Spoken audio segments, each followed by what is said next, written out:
there. Okay.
Right, good morning. I would like to begin by welcoming everyone to this meeting of the Assets and Procurement Committee here at Newshire Hall and everyone watching via YouTube. The County Council allows filming and photography at its public meetings, so please feel free to take pictures and use social media during the meeting. Can I ask, though, that everyone present turns their mobile phones to silent or vibrate whilst the meeting is taking place? Please be aware that this meeting is being live streamed and that a recording of the meeting will be available to view on the County Council's website. There is no fire alarm test scheduled for today, so if the alarm sounds, please leave by the nearest marked fire exit and assemble in the car park. The closest fire escape is through the middle doors on my left. Item 1, apologies for absence and declarations of interest. Would the Democratic Services Officer report any apologies for absence, please? Thank you. Yes, we have apologies from Councillors Dupre and Beckett, as well as apologies from Councillor MacDonald, with Councillor Maria King substituting. Thank you. Thank you. Does any member wish to declare any disclosable pecuniary interest or sorry? Yeah, on the apologies at late notice, apologies, but from Councillor Connor, Chair. Thank you. Thank you, sorry. Does any member wish to declare any disclosable pecuniary interest or non-statutory disclosable interest? Councillor Bowden. Thank you, Chair.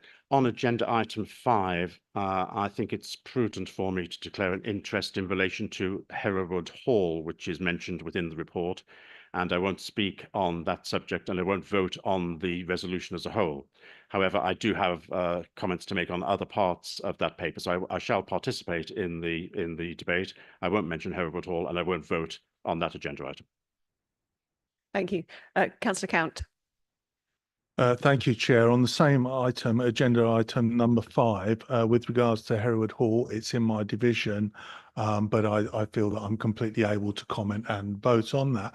However, for the same reasons as Councillor Bowden is not taking part in the discussion on Hereward Hall, I'll just elucidate, expand on that a little bit. FDC have expressed an interest that they may at some point in time wish to progress purchase of Hereward Hall, and that's in a formal decision in the public domain.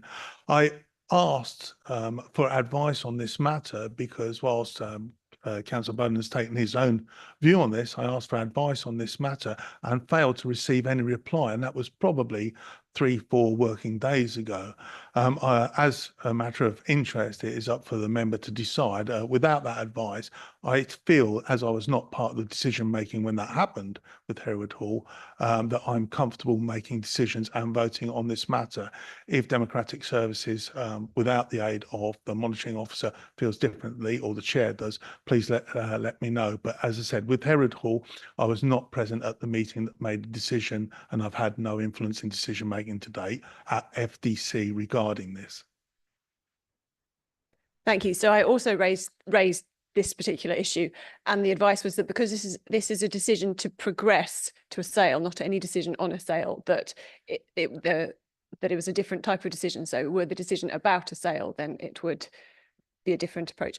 Would Michael or the Democratic Services Officer like to add anything? No, I don't have anything to add at this moment, but I'm going to double check that information. And if we come to it, then I can advise at that time, if that's okay. Thank you. Thank you. Any other declarations? Okay. Item number 2, minutes and action log. We're being asked to approve the minutes of the committee meeting held on 17th September 2024 as an accurate record. If any committee member wants to raise a question on the accuracy of the minutes only, please indicate. I see no objections, so we will take that as carried unanimously.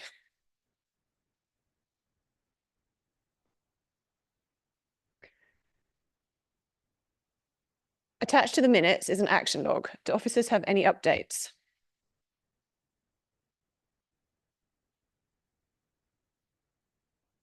Yes, there is. If you bear with me one moment. Several updates to provide. The first is in regards to minute 9, the Procurement Governance and Performance Report. Members asked for a list of the number and value of contract waivers to monitor trends. This is scheduled, for regular reporting to committee. Therefore, it is considered a complete action, albeit ongoing. Minute number 23, the procurement performance report. An update on the council's largest and highest risk contracts was provided at the September committee meeting. Therefore, this action is deemed complete. Minute 60, the corporate performance report. The monitoring officer has provided a written response on the query about the risk to the contract waivers indicator following the agreement to double the Children and Young People Committee's sign-off value. Therefore, this is deemed complete. Minute 61, the procurement compliance report. A request has been issued to peer authorities regarding their breaches for benchmarking purposes, though responses have not yet been received. So this remains ongoing. And finally, minutes 52 and 63, the sale of Old Shire Hall. The provision of a briefing note remains ongoing. That's it from my end, though we may have further update. Thank you. Can I ask if there are any further updates regarding the sale of Old Shire Hall? Chair, thank you. Through you, members will recall, excuse me, that a key lessons learnt from earlier bids for the Old Shire Hall site was to include clear staging points to reflect, if necessary, the keenness to take decisions to see this project continue to move. As such, the committee in its July meeting set a period of exclusivity on the preferred bidder. To conclude the sale ended on the 9th of October in terms of a period of exclusivity, but unfortunately we've not been able to make progress with that deal. As a result, we are now discussing the possible next steps with all of the previous shortlisted bidders, as we're keen to seek a strong commercial resolution to take forward for this very important site. And therefore, I expect to bring a paper back to this committee with a recommendation in the winter. And we're hopeful that that will result in a sale and even more hopefully in a planning application coming forward in 2025. Thank you. Do members have any questions? Councillor Count. Yeah, thank you. I'm concerned once again a failure to complete, which seems to be a repetitive pattern. But the question I've got is about the timeline. I mean, we had a preferred bidder. We're then talking to the secondary bidders. We don't have a. I'm not sure which committee that you're planning to bring this back to, but shouldn't this have come back today with a more detailed thing, perhaps in private session? And shouldn't there be a committee set up next month rather than waiting for December to actually, or is there a committee in November so we can have that? Because there seems to be a lack of urgency on one of the biggest assets, the biggest asset we're selling. Again, through you, Chair, I can confirm there is a keen urgency around this. But of course, we also need to take due diligence and be mindful of our best consideration duty in terms of moving this forward. There are committees in November and January. But if one were needed to be called, we would clearly look at that at any point in time. The period of exclusivity ended last Thursday, and therefore we've only re-engaged with the reserve bidders as well as the current preferred or previously preferred bidder. So we're presently working through those at this moment in time. So it was only able to give a verbal update, but we thought it was important to give a verbal update to committee, and there will be further briefings as we progress forward with that next step. Any other questions? We are therefore asked to note the action log.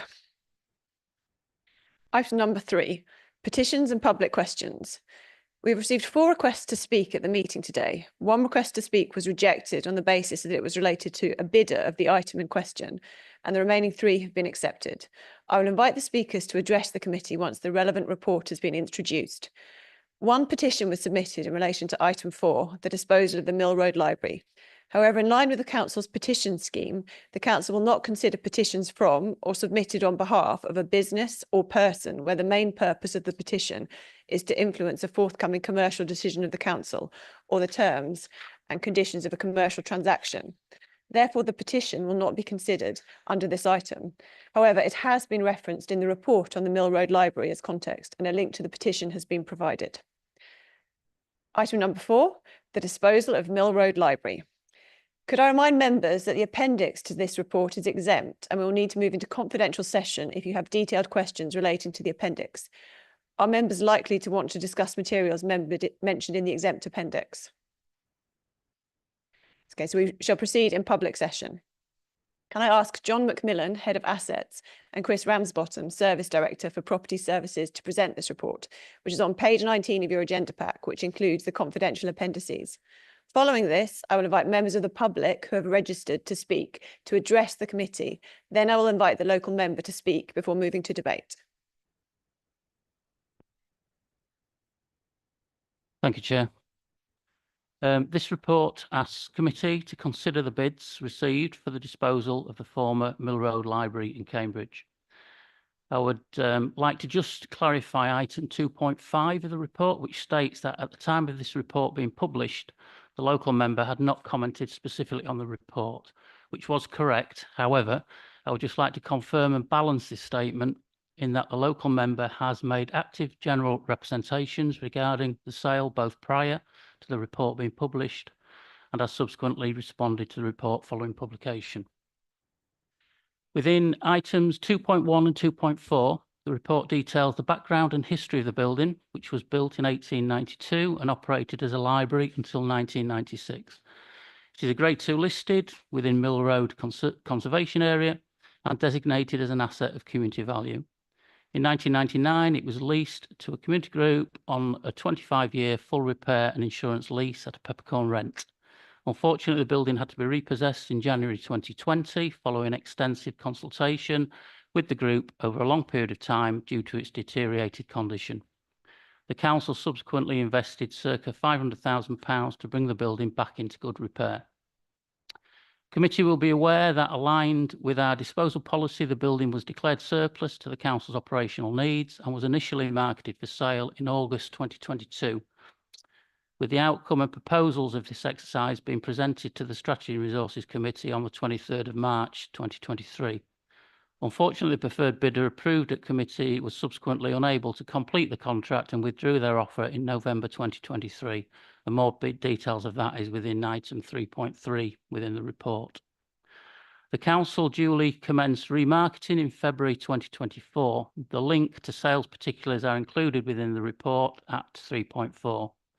These show that the building was marketed to potential bidders and specifically said it would be suitable for a variety of community uses with scope for conversion to alternative uses subject to planning permissions. Our agent, Gerard Eve, marketed this site widely using their contacts and mailing list to almost 1,000 different parties, including local and national agents, nursery and educational groups, and all parties who had expressed interest during the first period of marketing were sent details. It was advertised on their own website, Rightmove, within the States Gazette and on LinkedIn.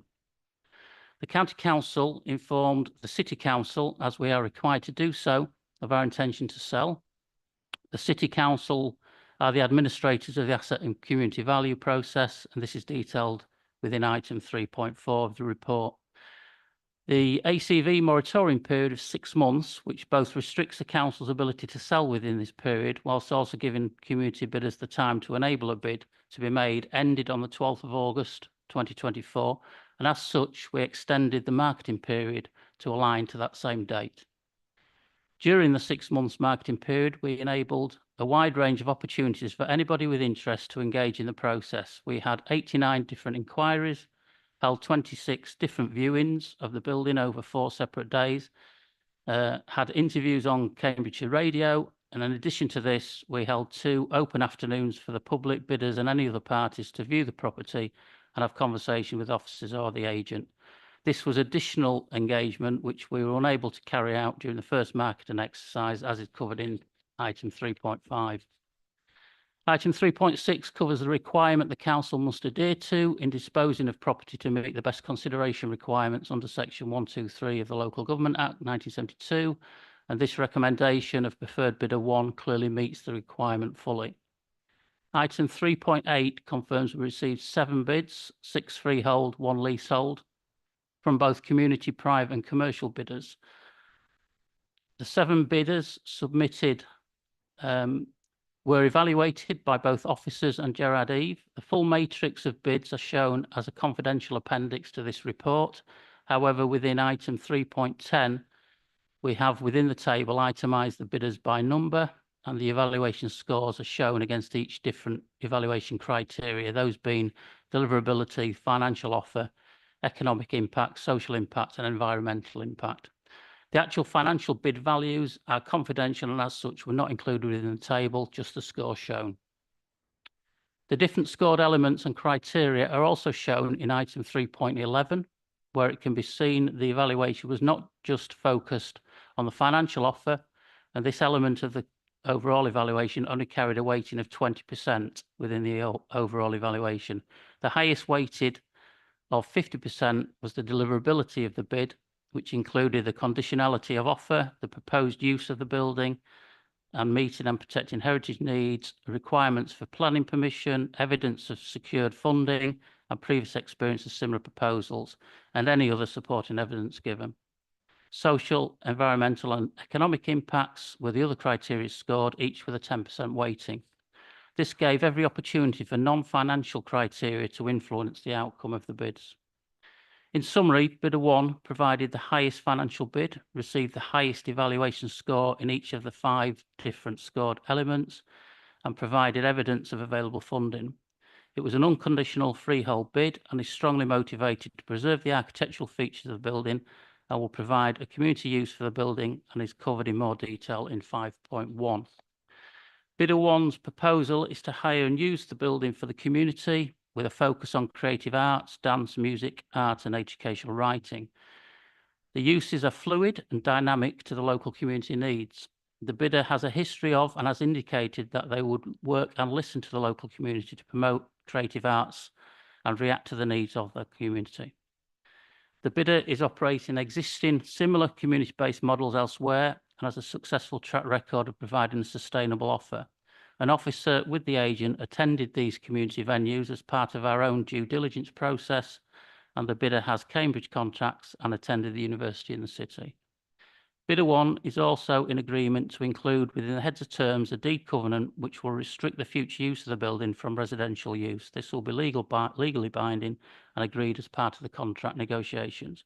Therefore, we invite the committee to approve recommendations A, B and C within the report. Thank you, Chair. Thank you. I'll now invite members of the public to present their questions to the committee. So if the first member of the public could take their seat.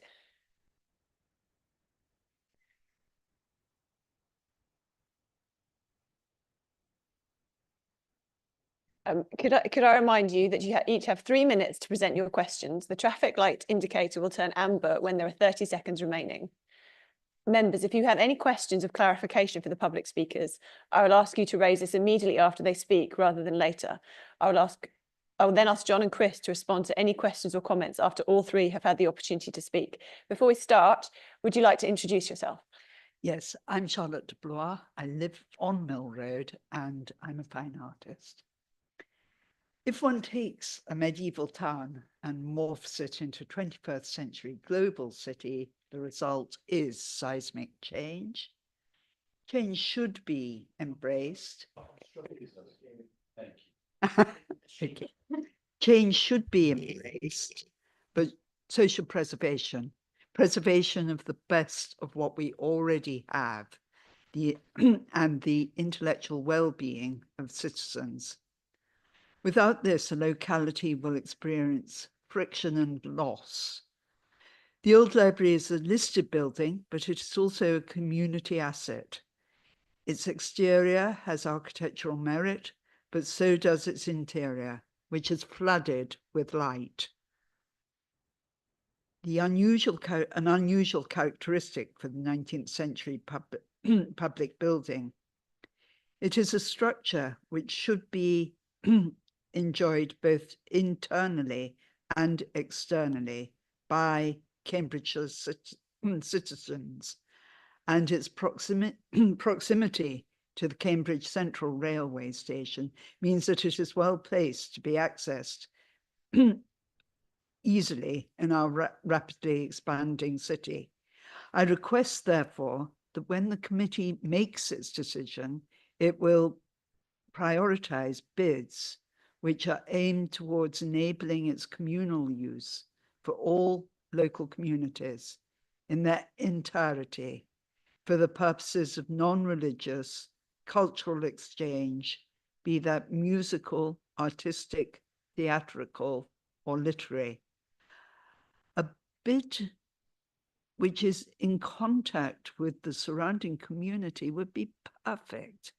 So arts events could truly reflect the rich cultural experience of citizens and would provide a springboard to boost the local hospitality industry. There is such a thirst for this in our ever expanding city that such a venture is guaranteed to become financially viable. Secretarian bids will not revitalize or soothe our communities, which are being put under strain.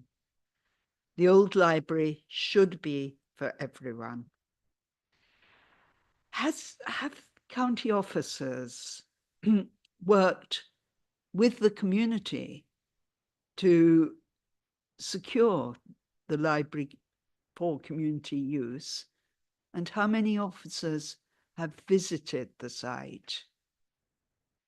Your judgment would be enhanced if you came down and had a look at the library.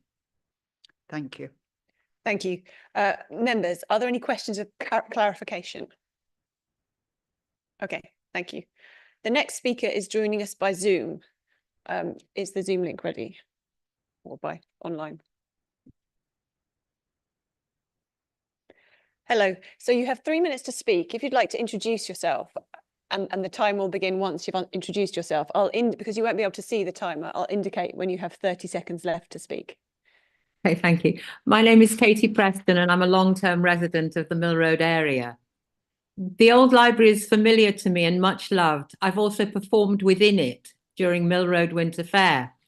A very current petition, as you know, calls for this building to be saved for the local and much wider community. The petition has attracted over 2,000 signatures, over 1,000 directly from Cambridge, and as hundreds of comments attest, it is a building that means a huge amount to this community.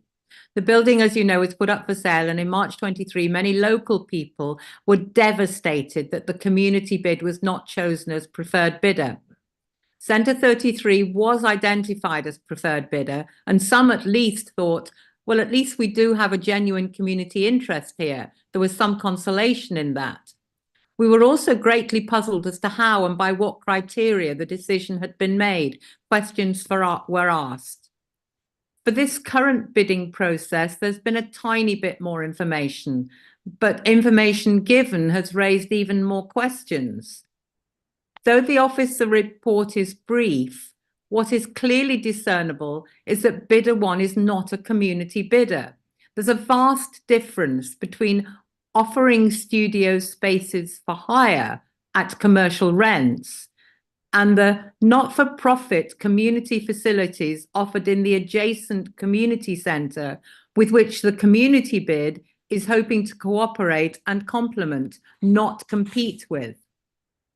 Bidder one is offering cash unconditionally and within 30 days. Clear evidence to anyone who knows this building that bidder one does not know or understand its challenges. The scores shown in the deliverability matrix appear bizarre in the extreme. Those of us who do know and love our old library are also well aware that many of its problems are only solvable following detailed feasibility discussions and cooperation with both local authorities. It therefore seems that this bidder one is wanting to make a quick sale and profit from this building and from our local community. Bidder community bid is grounded in, and as you see, has the support of our local community. The community bid is also absolutely aware of and has plans to address the constraints and problems of the building. If you follow your officer recommendation, 30 seconds. you'll be also treating this building as purely and only a commercial transaction. This in the face of many of your Cambridgeshire and even more of your Cambridge constituents, for whom this building is part of their growing up, part of their community, and over 2,000 of them want it to be part of their future. Please listen to and act on the voice from your community. This building was built in perpetuity. If you can finish up now, please.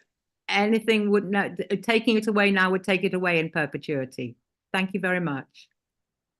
Thank you. Members, are there any questions for clarification? Thank you. If the final speaker could take her seat.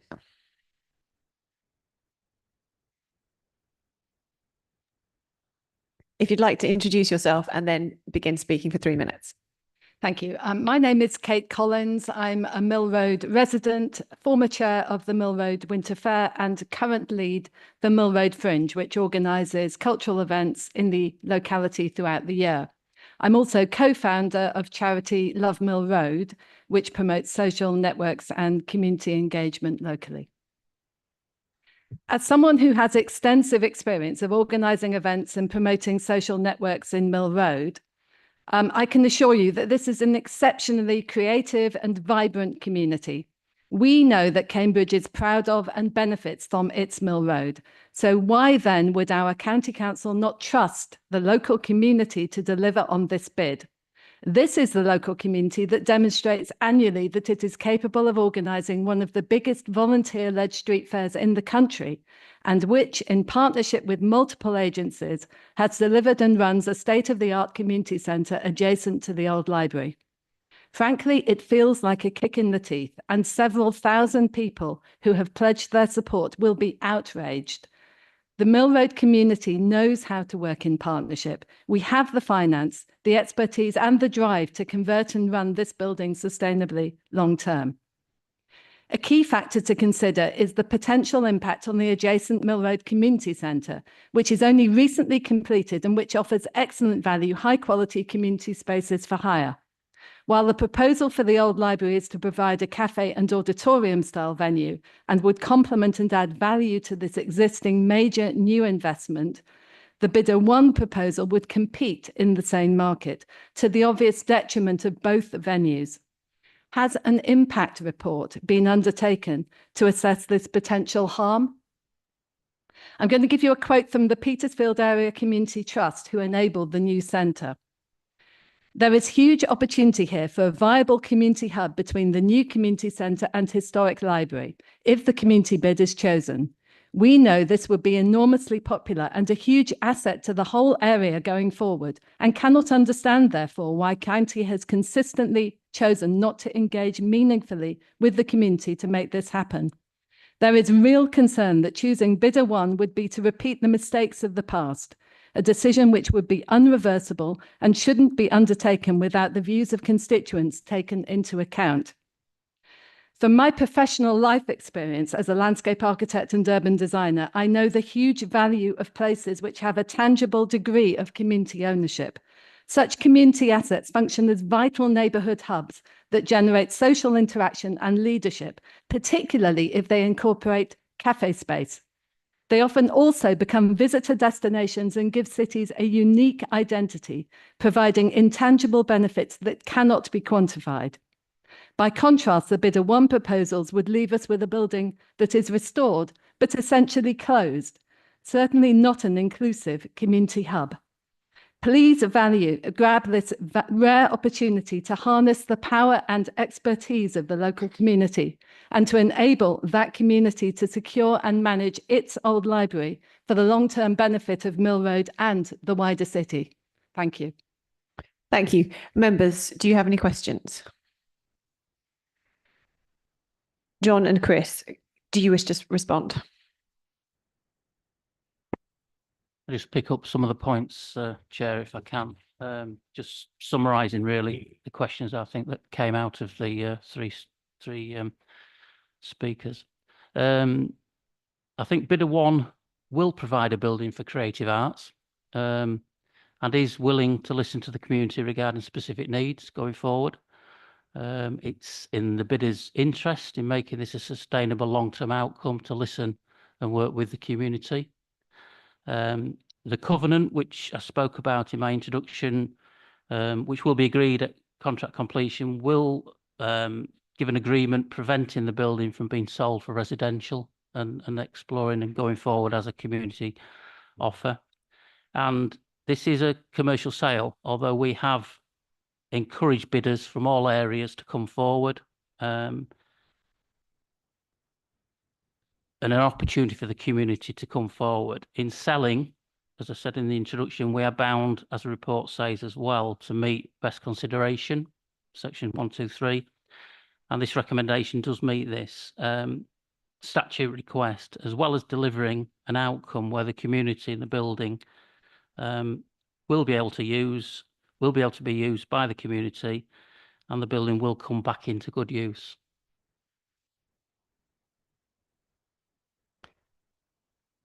Before I turn to the committee, the local member for Petersfield, Councillor Howitt, would like to speak on the item. If Councillor Howitt could take a seat.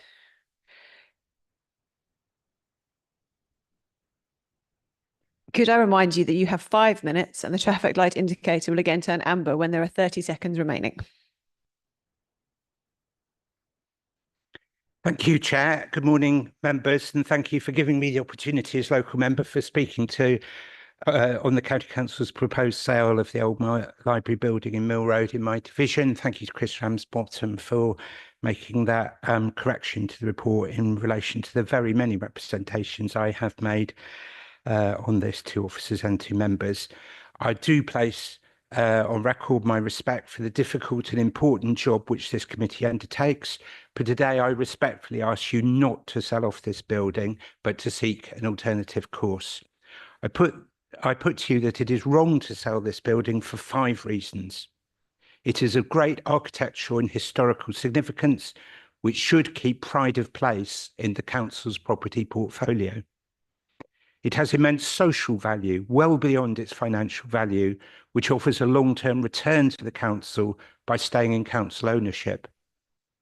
It is a building which has been used by generations of local people in the local area which I serve, and who want it to continue to serve them and future generations.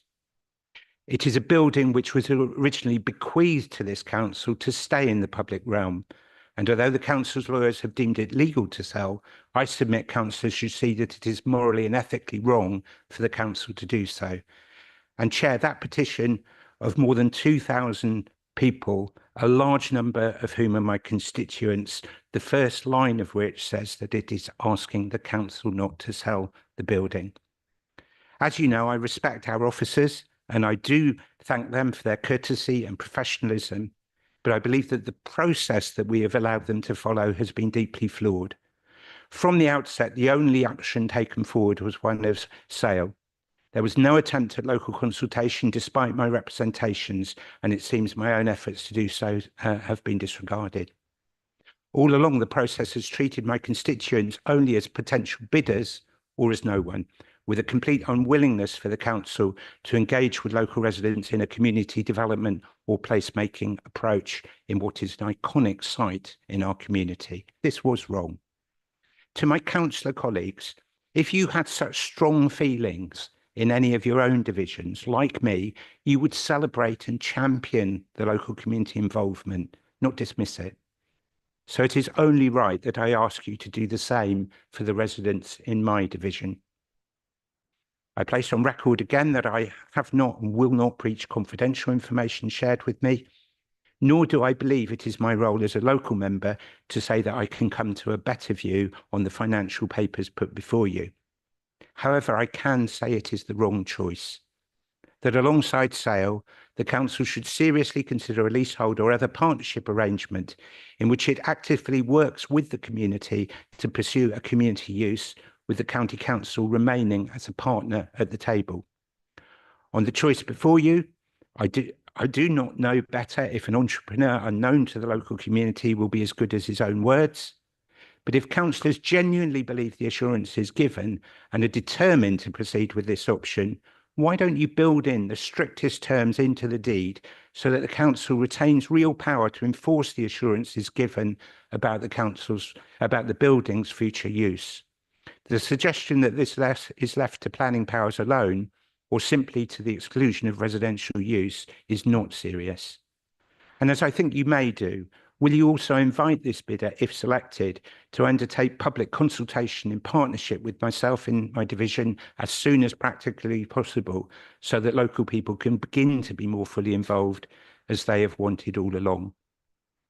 Chair, I'm not here to advocate on behalf of any of the other bids, including the one known as a community or arts bid, bidder 2 in the report, as I have chosen to represent local residents in the process, not any one bid. However, I have found it difficult to answer questions. Why council officers have visited and spoken to the preferred bidder as part of their due diligence, but not this second credible bidder who has been asking to meet our officers precisely to update them on progress on their fundraising?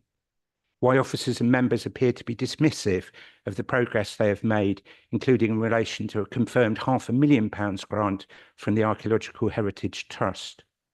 Why the preferred bidder appears to have been scored higher based on the lack of further internal works required to the building, when its current state is that of a shell, and it is difficult to envisage any serious use without further substantial works. And above all, why the council's processes are too inflexible to be able to recognise that this was not just one external bidder amongst others, but an attempt to build a bottom-up proposal through community consultation and the setting up of a social enterprise of local people to realise them. In my place, councillors, you would say the same as me. Our processes have let local people down, and this is your last chance to put right that wrong. Thank you, Councillor Howard. I will now ask members of the committee whether they have any questions on the report for John or Chris. Can I remind members that the appendix to this report is exempt and we will need to move into confidential session if you have detailed questions relating to the appendix. Any questions? Councillor Gough. Yeah, can I just ask the officers just to clarify what the status of the asset community value on the building is, both sort of past, current, and potentially future? Thank you. The existing asset community value will last 5 years. When that ends, that can be put forward again, so it can revolve around. It just needs an application that's dealt with by the City Council who administer the asset community value. So it's in place for the next 5 years since the date it was agreed, and when it runs out, it can be re-nominated and go through that process again.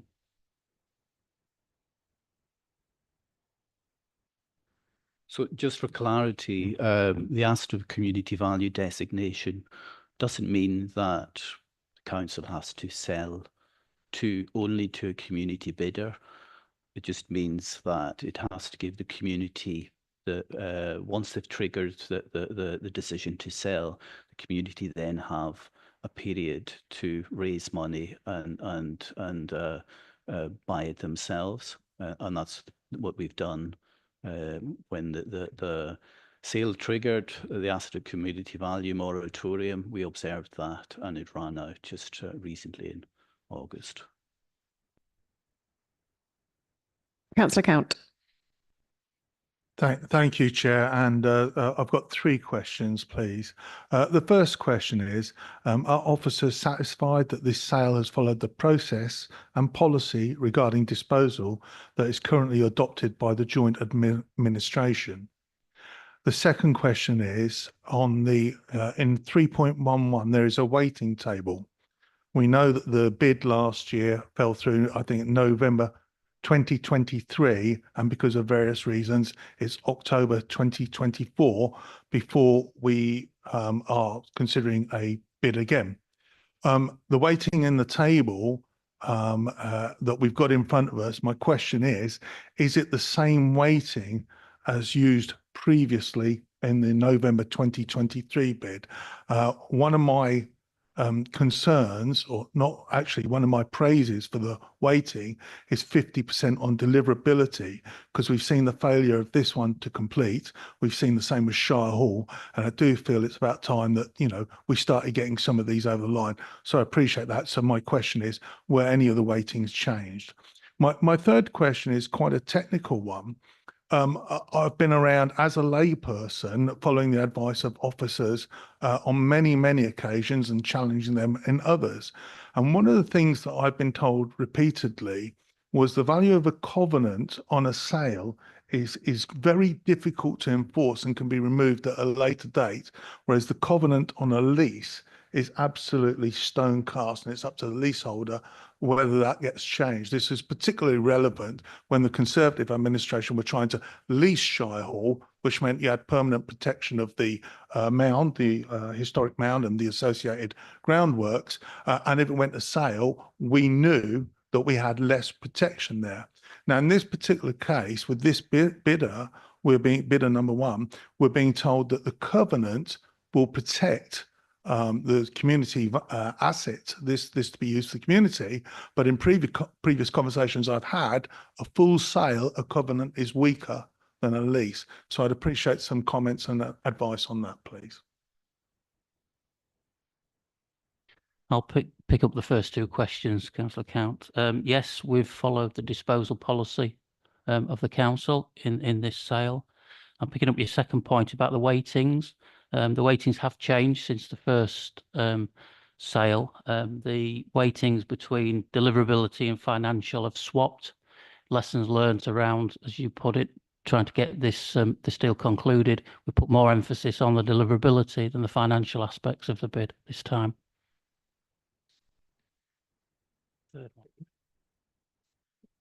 On the third point, I think we marketed the property. Okay. On the third point, we marketed the property for freehold, leasehold. It's freehold bids that we got. The council's experience of long leaseholds with the previous tenant was not particularly good. So if they default on something, eventually it came back to us and it cost the council quite a lot of money. So our preference is a freehold disposal with the covenants that we are going to put in.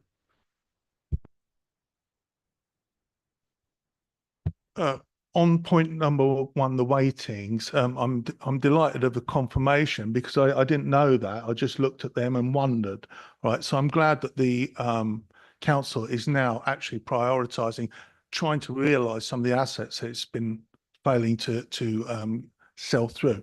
And the financial offer is now 20%, whereas the community, social and environment impact is 30%. So it's actually less than the actual impact is 30%. On question number 3, I did not get an answer to the question I asked. I got an answer, unfortunately, John, to a different question. So I'll rephrase the question. Is a covenant in a sale as legally binding and enforceable over the longer term as the protections afforded by a lease? Now, we know you gave an example of where it failed with the lease. Part of the problem was at the county council end part, enforcement. But I've been told in the past that it's very difficult to hold on to a covenant on the sale in perpetuity, whereas a covenant on a lease is in place and it's up to the leaseholder whether to pursue that through the courts. A covenant won't be 100% watertight, but we're going to make it with our solicitors as watertight as we can. And the assurances we've had from the preferred bidder is, that he is open to the proposals that we're putting in it's a covenant and a deed, and he's open to those. But they can never be 100% watertight. If you're selling, you can't have it both ways. If you're selling and receiving a high bid, you cannot treat it as if you still owned it, as it were. Councillor King. Thank you, Chair. Could we possibly hear a little bit more detail about the proposed use of the building for bidder 1, please? Thank you. Hello, excuse me. Jane, so I'm a surveyor within the property team. Sorry, can you hear me okay? So the proposed use bidder 1, he is, I would say, a champion for creative arts. He, as we said in the report, he attended university in Cambridge, and which was probably around 30 years ago.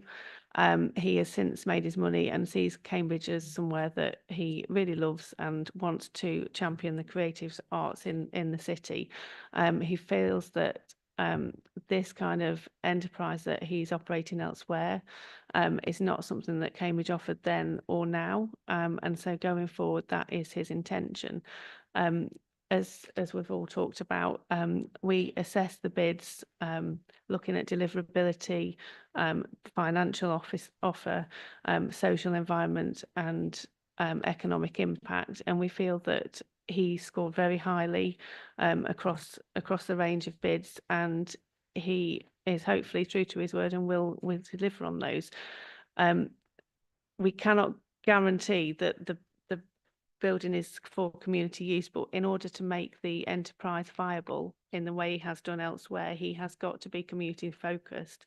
And I was the officer amongst with our agent who visited his other enterprise in London, and he showed us around that site where they were delivering various different spaces, both for emerging creative artists and those that are established. So some were available at either low or nil cost to bring on emerging artists, for everything from dance to writing to music, video, for example. And in time they gave back to the community in delivering, providing an income for that property, but also offering those arts as an educational offer to the local community as well.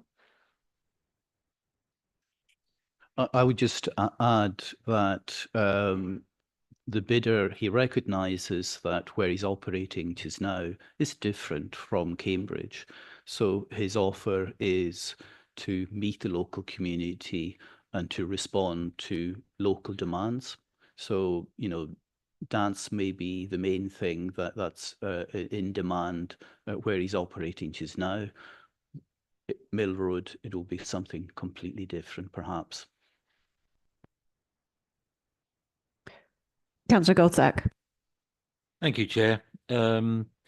Officers, I wonder if you could give me an answer, please. Something that Councillor Howard raised in his speech, which was you as officers, and you've just said it yourself in the previous answer, you have met with bidder one and gone through details with bidder one, but it was alluded that you hadn't met with any of the other bidders and gone through to the same degree their situation and their answers. Can you just give us an overview of that, please, in line with the fact that an answer to a previous question, you did meet the criteria for the disposal of an asset?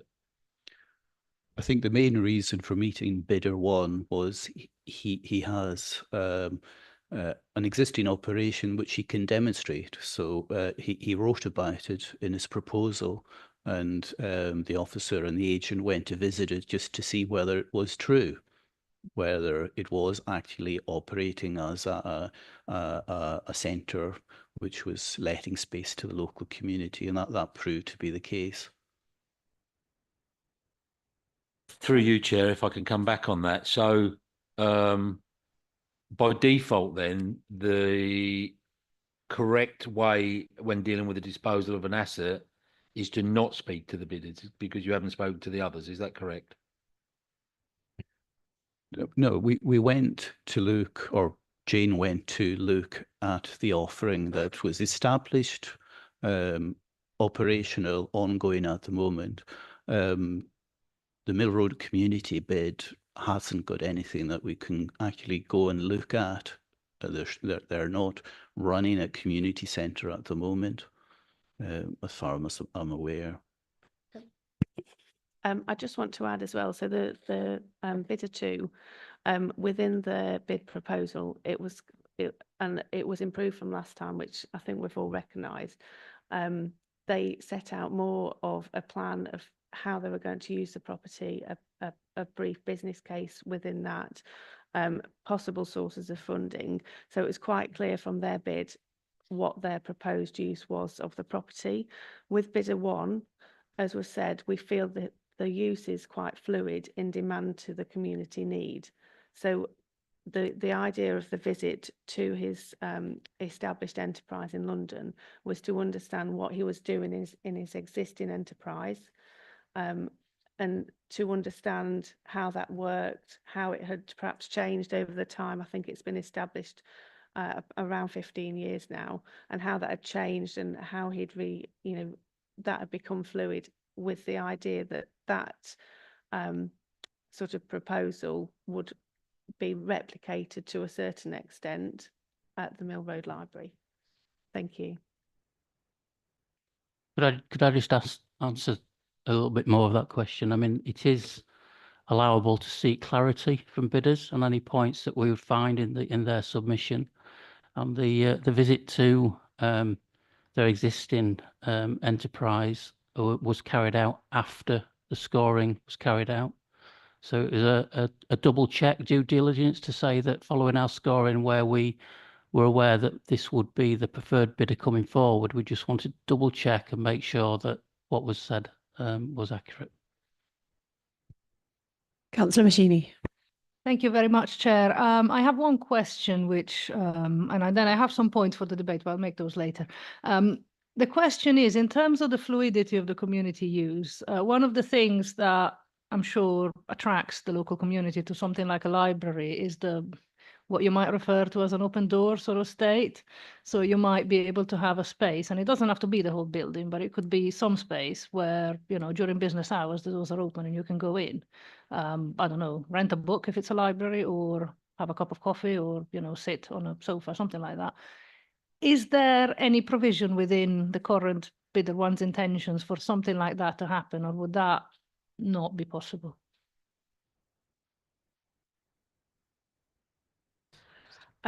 We have, during our visit to his enterprise in London, we did discuss the potential, I'll say, openness of the building.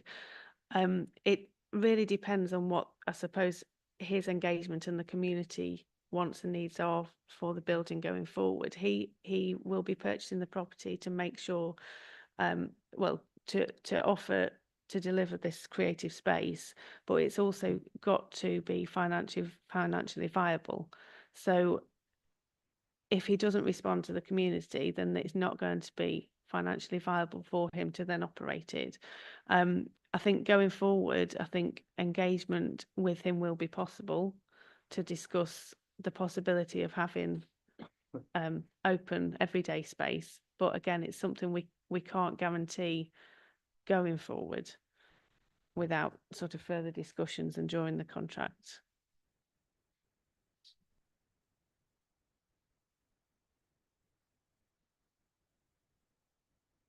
Okay, thank you.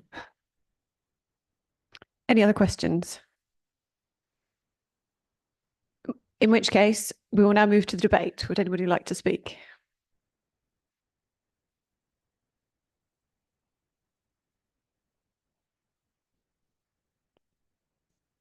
Councillor Machini? Okay. Am I really the only one that wants to speak? Okay, fine. No backsies after me, I'm afraid. This was very useful. Thank you, officers, for all the answers that you gave. And these are times when you sort of wish you weren't on a committee like this. These are the kinds of difficult decisions that come forward every once in a while. And there has been quite a lot of different aspects to this. But, we are here with the responsibility that we've got to make those decisions. And it's very important that we do so, considering everything that's in front of us. It is hard because you don't want this to be one of those stories where the council appears to be going against the wishes of its own community that it serves. And the narrative that builds around, the mighty and faceless council pitching itself against the poor residents is always dangerous for everybody involved. And I would like to make clear my own feelings about that during this debate, if I can. There is absolutely nothing, I hope everybody agrees that there is absolutely nothing faceless about the people that are around this table today.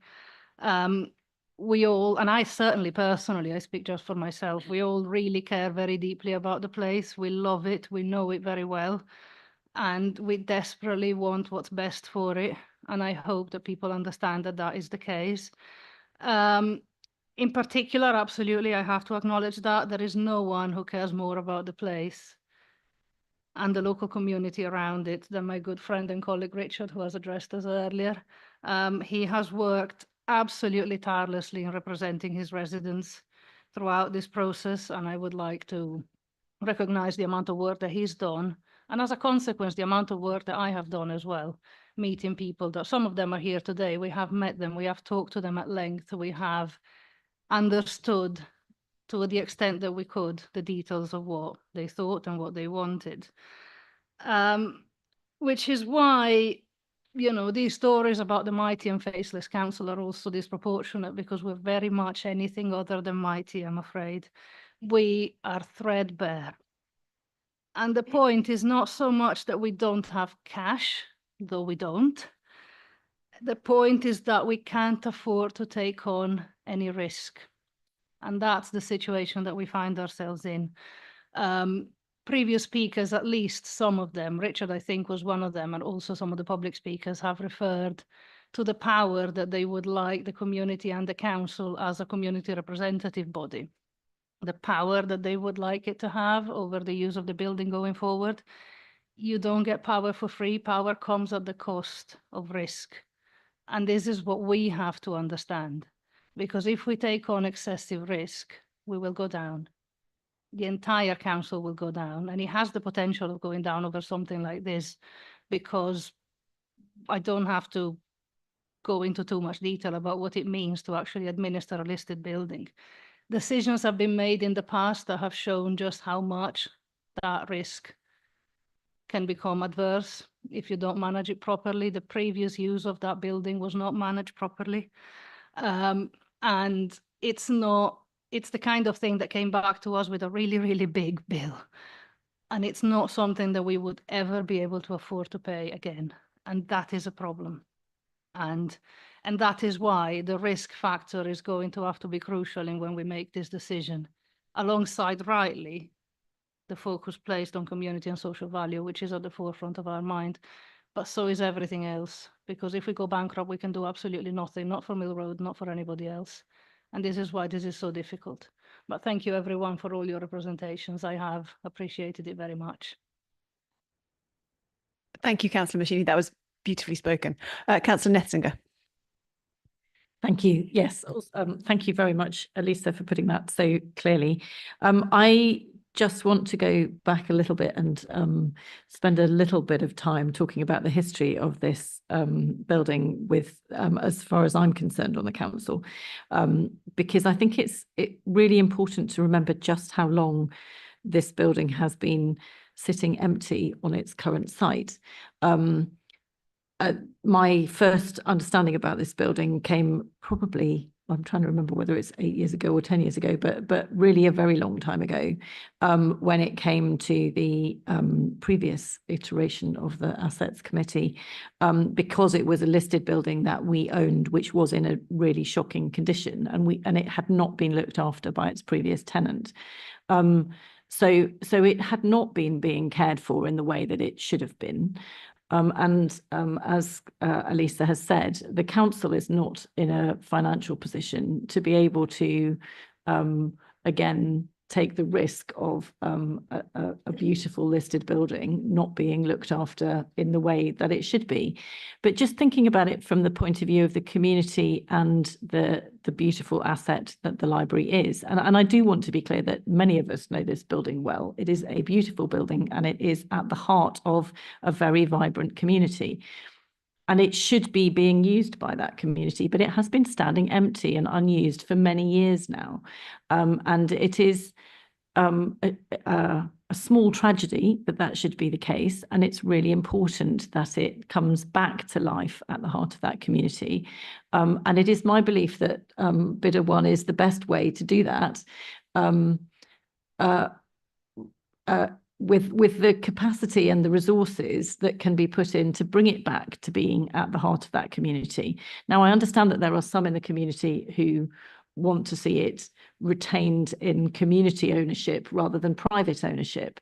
But actually, and I kind of wish that we lived in a world where communities had that kind of money. And I wish we lived in a world where councils continued and municipal authorities had that kind of money. Sadly, we don't. We live in a world where the people who have that kind of money are private individuals.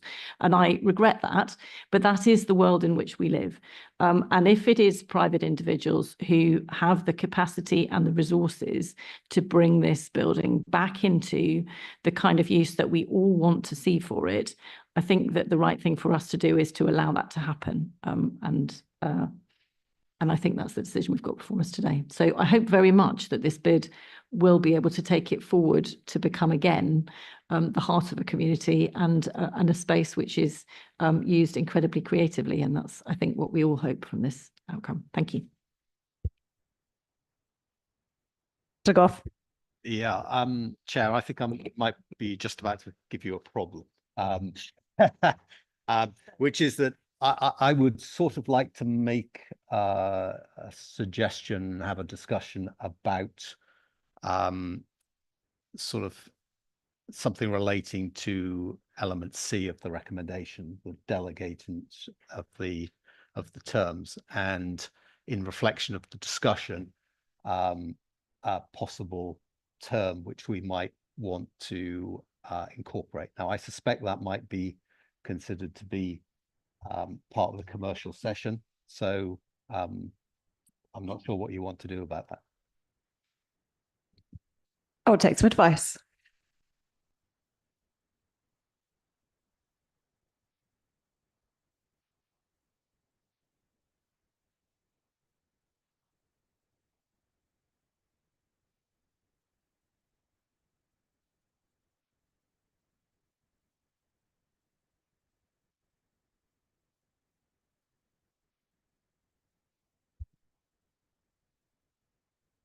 If we could adjourn the meeting for a couple of minutes while Councillor Goff and Michael Hudson. Councillor Count. Before you decide to adjourn, can I remind you about the constitutional change that you as the joint administration made?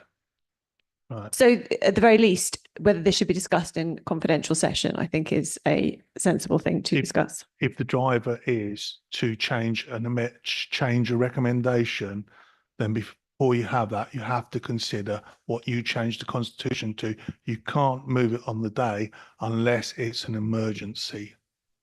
Just to be clear, it's not a change to the recommendation. So we will adjourn the meeting for 2 minutes.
Meeting reopened.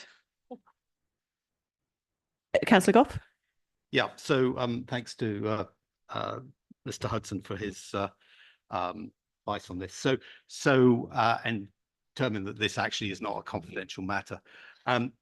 So what I was going to suggest is that, given the representations we've heard from the community, that basically in the discussion with the bidder, we invite the bidder, if that is bidder one, to I'm not sure what the word is, accept, support, not object to the application for the asset in its new form to become an asset of community value. Michael. So through you, Chair, I think I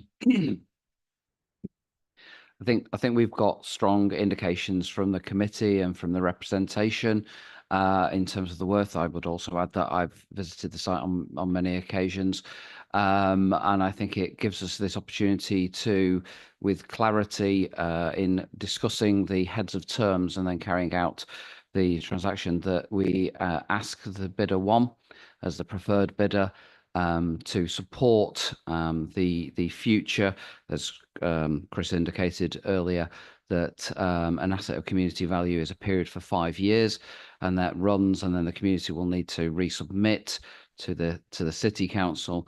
But through the heads of terms, we'd ask that the bidder one supports that bid as it comes through on its rolling cycle as part of his ownership of the property, and we'll do that through the terms which is within the recommendation set out there in terms of delegations to me, and I will take that clear steer that will be part of the terms that we will then enter into with bidder one. Thank you. Councillor Goldsack. I'm not 100% sure I totally understand what you're trying. I think I know where you're trying to steer it, but I'm not 100% sure I understand it.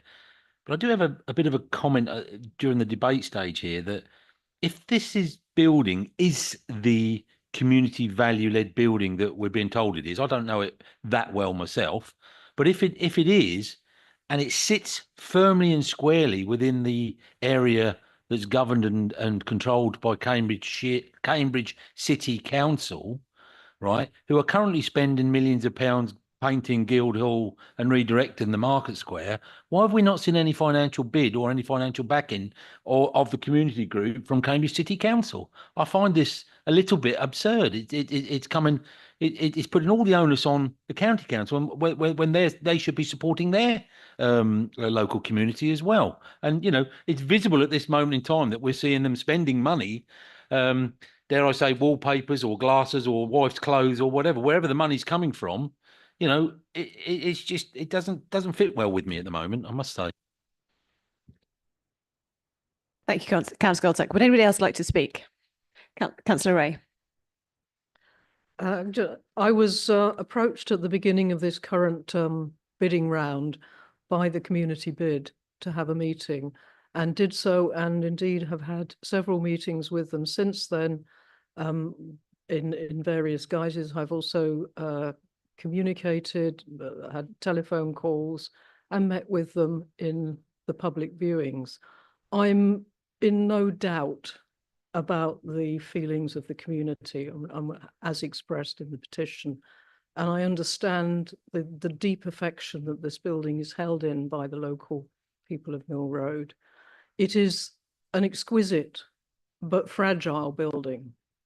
And I think, as anybody who's had anything to do with a listed building knows, the £500,000 that was paid out by the council on the default of the lease is not a one-off, that listed buildings require expensive and continuous maintenance.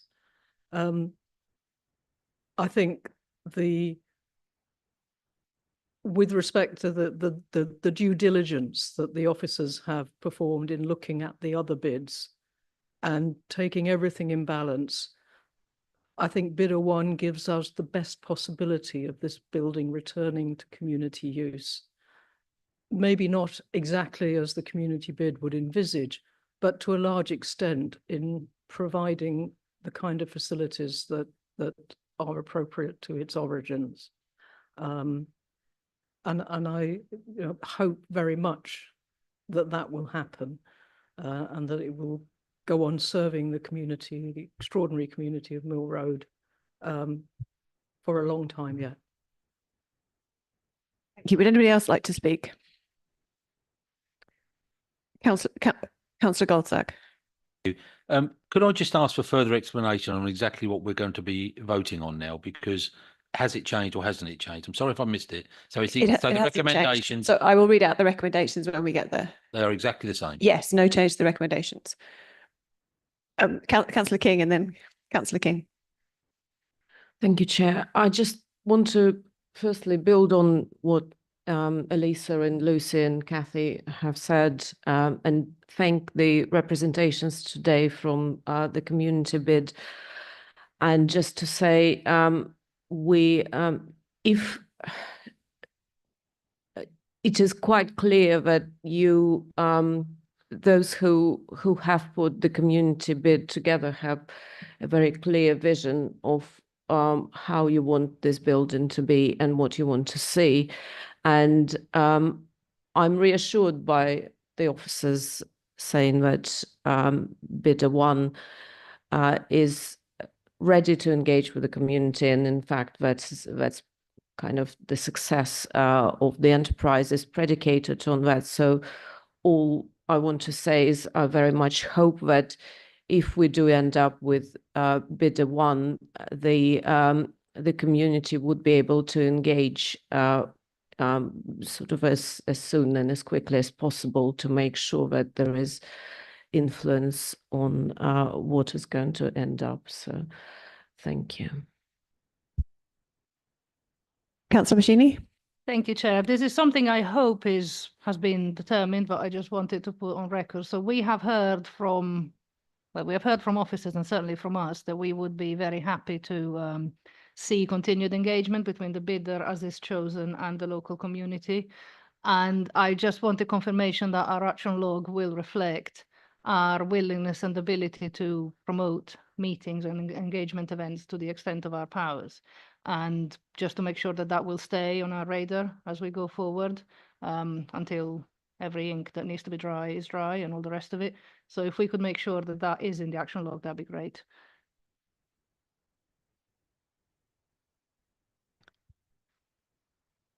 I think, Chair, through you, the clerk will certainly minute all of the conversation that we've had today and issue that, and I will certainly carry on a briefing. And I think we've, as I said before, got a very clear steer for the heads of terms discussion with bidder one, and bidder one is available to watch this debate back as well at theirs, and their agents will. So I think they'll get a very clear steer. But I echo what Jane said earlier on. This is something that the bidder is very keen to do. Councillor Count. Yeah, sorry, moving away from debate back to questions based on what's actually happened. So Councillor Goff has asked that you take forward as an action to ask the bidder whether he will support this being an asset of community value and whether he would support that. The recommendations as they stand are unaltered. So a very direct question, it's not in the head of terms yet, so the bidder has agreed where the head of terms are going. If you say to the bidder, I want you to have your assurance that you will support a bid to be of community asset value when it comes up in 5 years' time.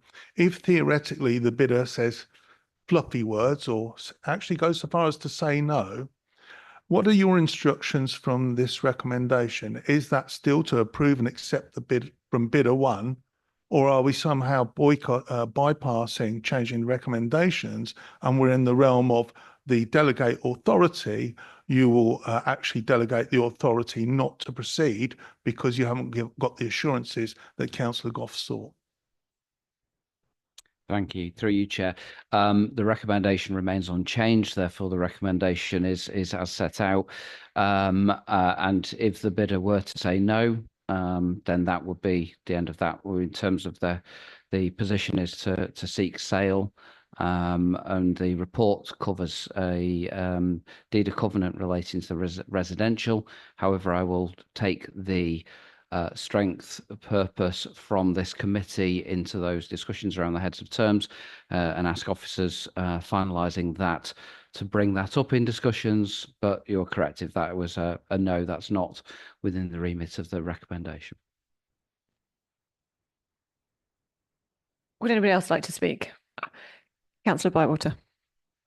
Yeah, thank you very much. It's been a really interesting debate. And first of all, I'd just like to thank the speakers, the local member, and all those people who have emailed me and taken the time to sign a petition. This is always a tricky one. You know, I think it's been outlined that, you know, we've got significant financial pressures. And I've heard this word fluid being brandished about, and it does worry me when people refer to it's a fluid sort of decision. Yeah, so it's a tricky one. I'm just a little bit concerned in relation to what's being proposed. I think if I was going to reach out to the bidder, if he's going to watch this back as has been suggested, I think you'd be very, very foolish if you didn't engage with the community and take the community on this journey with you, because you'd just be setting yourself up to fail. And then my final point is just in relation to Cambridge City Council. I'm really disappointed that I can't see anything from them really, because, you know, this is a community asset for the whole of Cambridge. I don't know it. I represent a ward right out on the borders of Northamptonshire, but you know, having had the own issues of community assets in my own ward, I think it's crucial that everybody's engaged on the journey. Thank you. Councillor Count. Yeah, thank you, Chair. I'm not sure how many more speakers there are to come, but I'm certainly very undecided at the moment. It's a finely balanced decision for me. However, there's a couple of things that I would like to pick up on as part of the process. The first is the local member who has clearly worked hard for his local community. He's a member of the joint administration, and he has complained about the process. Now, as the officers have confirmed, this has followed the policy and the process of this joint administration. If you don't like the policy and the process, you can change it. You actually have all the power. We don't have the power. You have the power. So if you don't like the policy and process, it's within your gift to change it. Obviously, not at this late point in time for the outcome that may be in front of us today. In terms of policy and process, something that came out during the debate, which was a surprise to me, I must say a pleasant surprise, was the weighting change. Now, all the policy and process comes to a final point dependent on weightings. So you can drive from the outside any outcome you desire for any property transaction if you shuffle the weightings about. Now, we know from the responses we got that the weightings from November 2023 to October 2024 prioritised deliverability over financial return, which was a significant change, 50 to 20% and 20% to 50%.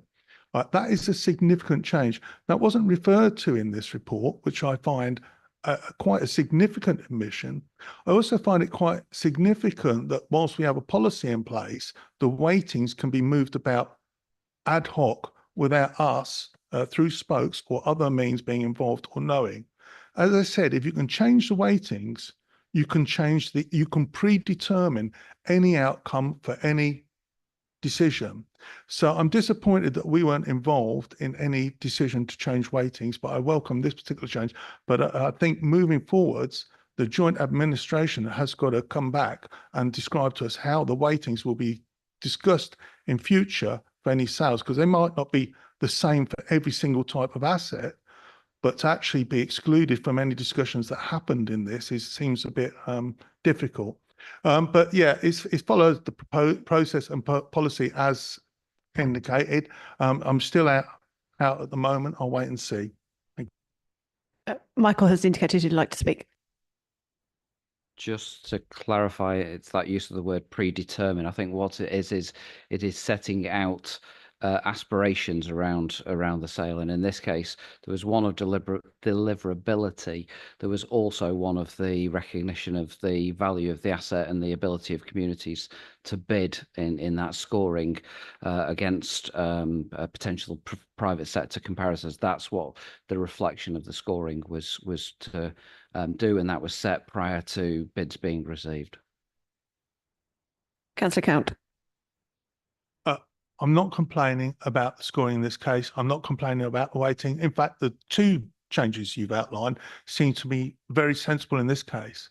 What I'm talking about is when you decide upon weightings, when anybody decides upon weightings prior to bids coming in, you are able to predetermine a direction of travel. I'm not saying that happened in this case. It's theoretically, you can say, I'm going to have 90% finance and 10% on social value. If you decide that at the outset, that will change the end result.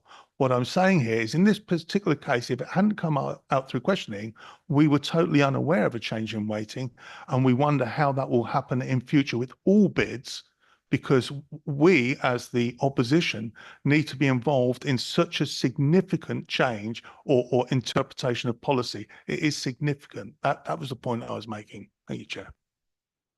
Thank you. Would anyone else like to speak?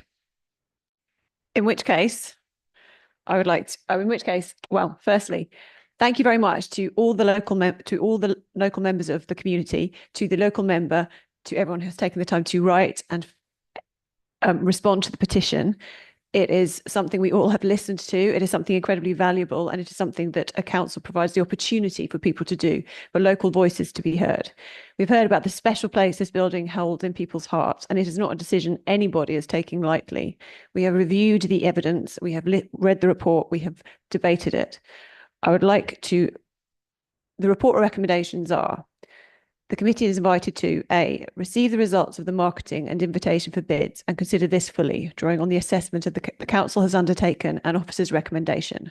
B, approve and accept the bid from bidder 1. C, delegate authority to the Executive Director of Finance and Resources to agree terms, execute the documentation and complete the disposal in consultation with the Chair and Vice Chair of Assets and Procurement Committee. Does anybody object to this? Would you like to see a vote? Okay. Can I see those in favour?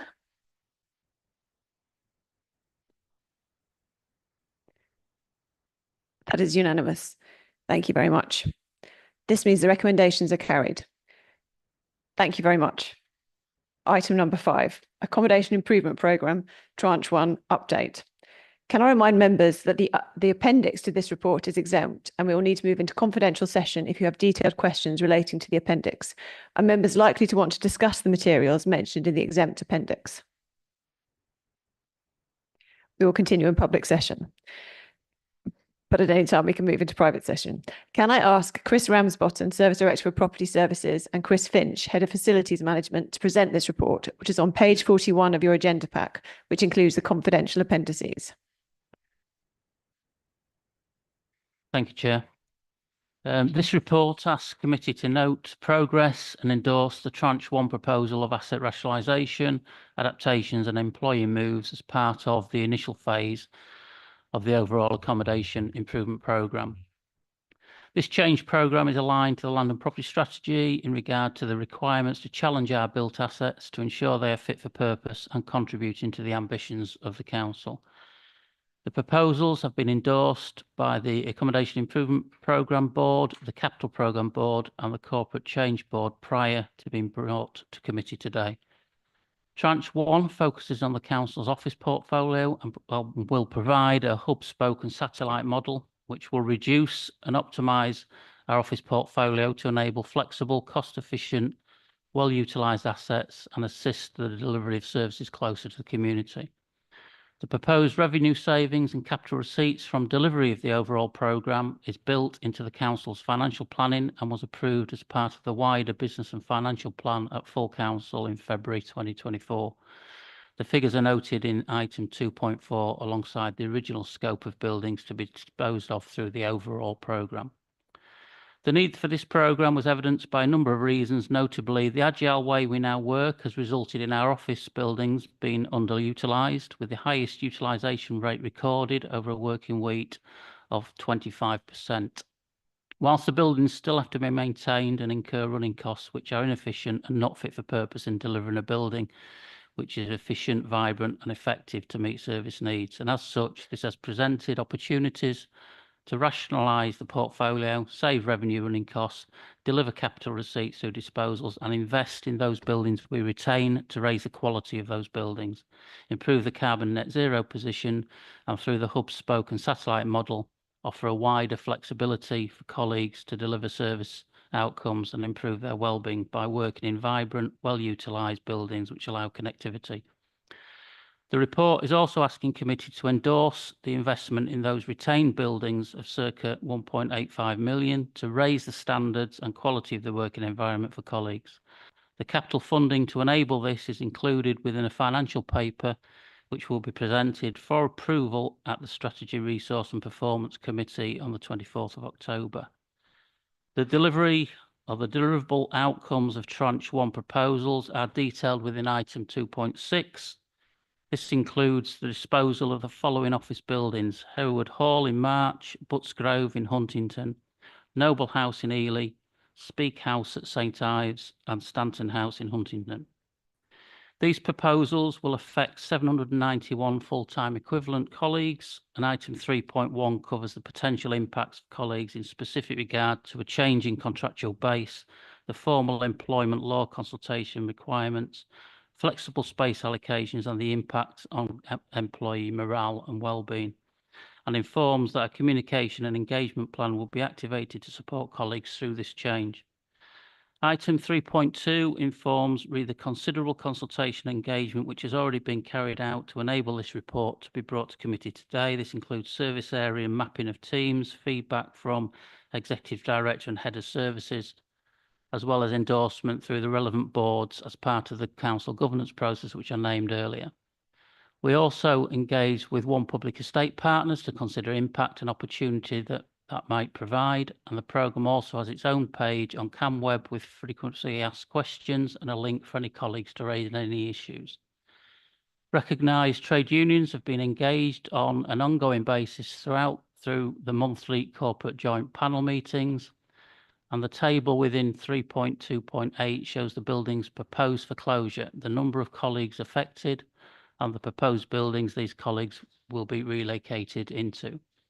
The programme board has a risk register for the programme and key risks are shown within 3.3. 3.4 of the report covers the financial aspects of Tranche 1, and item 6.4 details the equality and diversity implications of the programme, and 6.5 details the carbon reduction savings. Indicative timescales for the programme are shown within 3.5.1, and this will be consolidated following further consideration and confirmations, if approved today, within a delivery plan. Committee members also have, as part of their pack, 2 confidential appendices. Appendix 1 details the revenue savings and capital receipt expectations, and Appendix 2 details the forecasted indicative financial cost of investment to those retained assets within scope. And there is an Appendix 3, which is a map showing the proposed moves and their proximity to current work bases, which is not confidential. So concluding, item 5.1 notes that in order that our office estate is fit for purpose, flexible, reduces our carbon impact, is right-sized, well-utilised and cost-effective, and the financial revenue savings and capital receipts already built within the council's financial budgeting can be realised, it is recommended that Tranche 1 proposals are endorsed as per the paper's recommendations A and B. Thank you. Thank you. Before we move to questions, can I ask Michael to speak in regards to the Fenland District Council councillors on this committee?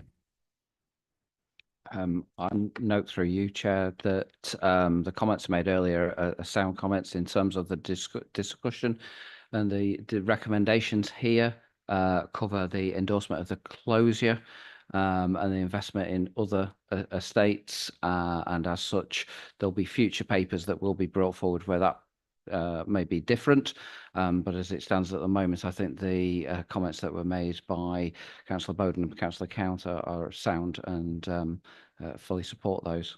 The monitoring officer is online if she wanted to comment, but I think that's they were good opening comments in terms of the declarations. Thank you. Do anybody have any questions for Chris and Chris? Councillor Goldsack.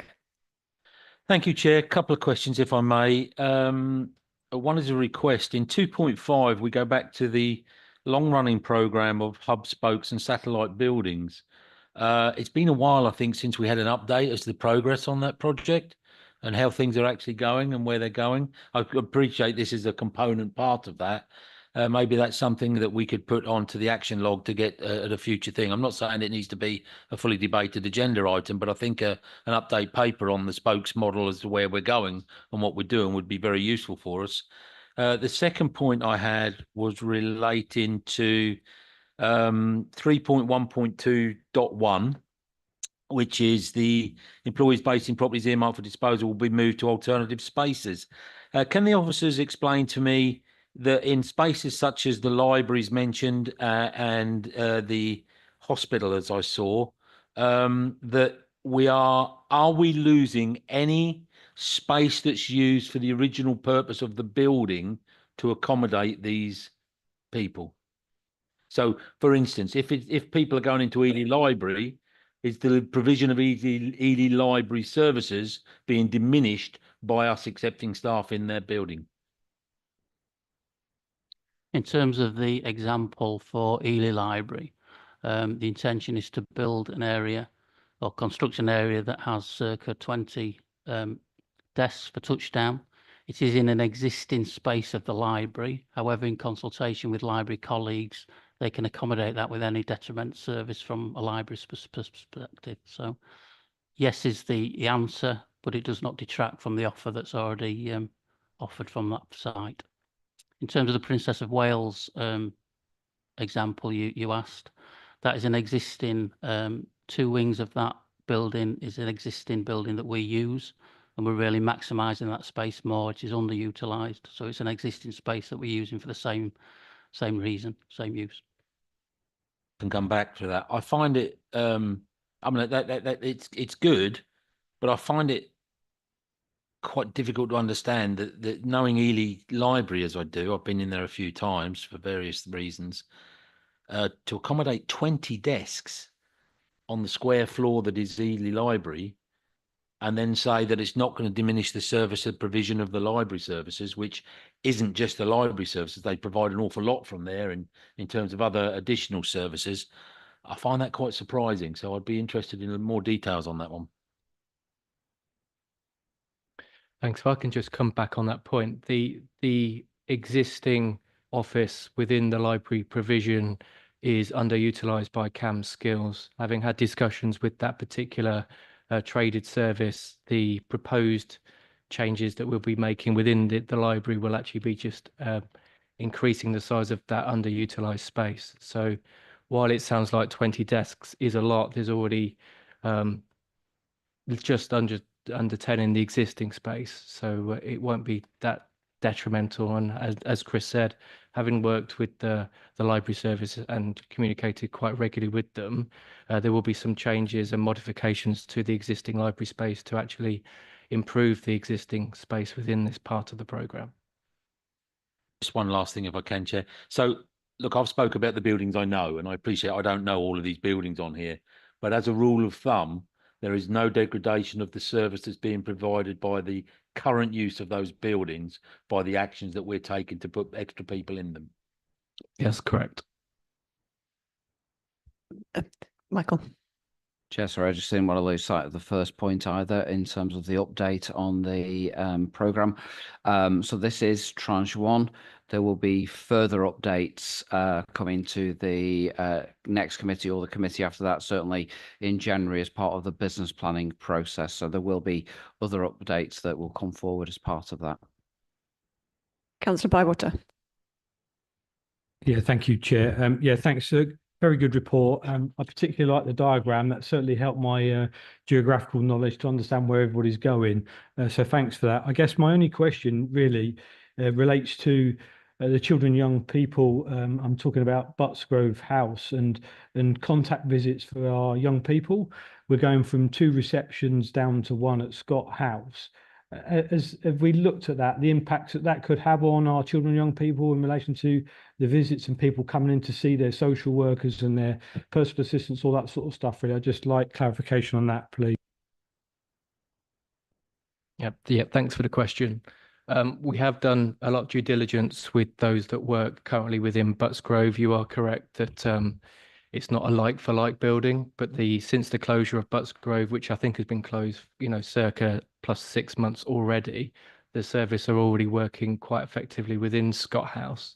And as part of the proposals within this paper, we will be making modifications, although minor ones, to Scott House to continue to work with the service to improve their delivery, recognising that it is a service that involves quite complicated situations with children. And we are in discussions with that service about those things. Yeah, if you could, because I think it's really important, given the transport issues, which is another debate completely about buses and getting out of Huntingdon and such like. It is in my opinion, a crucial thing that we need to pay close attention to. So thank you. Councillor Bowden. Thank you very much indeed, Chair. My question really follows on from Councillor Goldsachs, but in relation to Whittlesea Library. My first question, if I may, Chair, is just to ask, and I'm being very careful indeed not to refer to anything which is confidential in this, but is there, can it be revealed, is there any proposal to utilise the part of Whittlesea Library which is upstairs rather than the main part of Whittlesea Library which is downstairs? Thanks for the question. The answer is yes.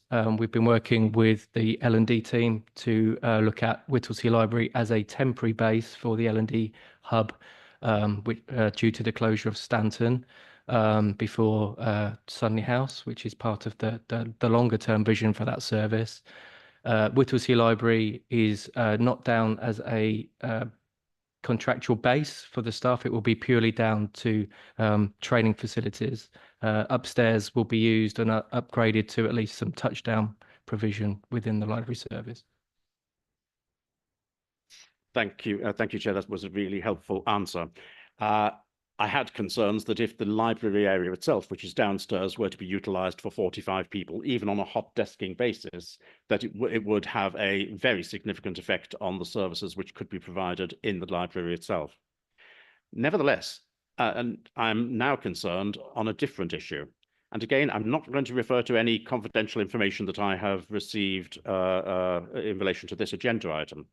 But 5 or 6 years ago, I sought the opportunity for Whittlesea Town Council to purchase, or at least lease, the upstairs area in the library building because we were seeking to move our town council offices. And the response I received from officers 5 or 6 years ago was that it was not possible for Whittlesea Town Council to lease or purchase those premises because they were in such a poor state of repair, particularly with regard to the asbestos problems which they said occurred in that area. Now, I'm sure that officers have done a lot of work on this, but assuming those asbestos problems haven't got any better, my concern is, are we going to be spending a very large amount of money to sort out those problems for something which we're told is only going to be a temporary solution rather than a permanent one in this report? Thanks for the question. Just for reassurances, I obviously that information predates my time within the council. The modifications that we are making to the upstairs of the library will be cosmetic. We are aware of the extensive asbestos within that particular building. We have officers within the council that are involved in this particular part of negotiations with the building. Yes, it is short term, and we are making the building adequate for the short-term reasons that it's there for, and obviously being conscious of spending the Cambridgeshire pound. Thank you, Chair, and thank you again for the clarity and the honesty of that answer. I'm on the opposition side. We're not the ones who make decisions here. The decisions are made by the joint administration. But in the light of the answer which has just been given, may I just ask if it's possible for the leader of the council to give consideration as to the appropriateness of what is being proposed with regards to the upstairs in Whittlesey Library. I'll ask no more than that. Just ask if she would be kind enough to give further consideration in the light of those answers which have just been given. I don't need to enunciate further what the concerns are. It was quite clear from the answers which were given, but it would, I think, be helpful, since I'm not in a position to do it, if the leader of the council would be kind enough to agree to look at that.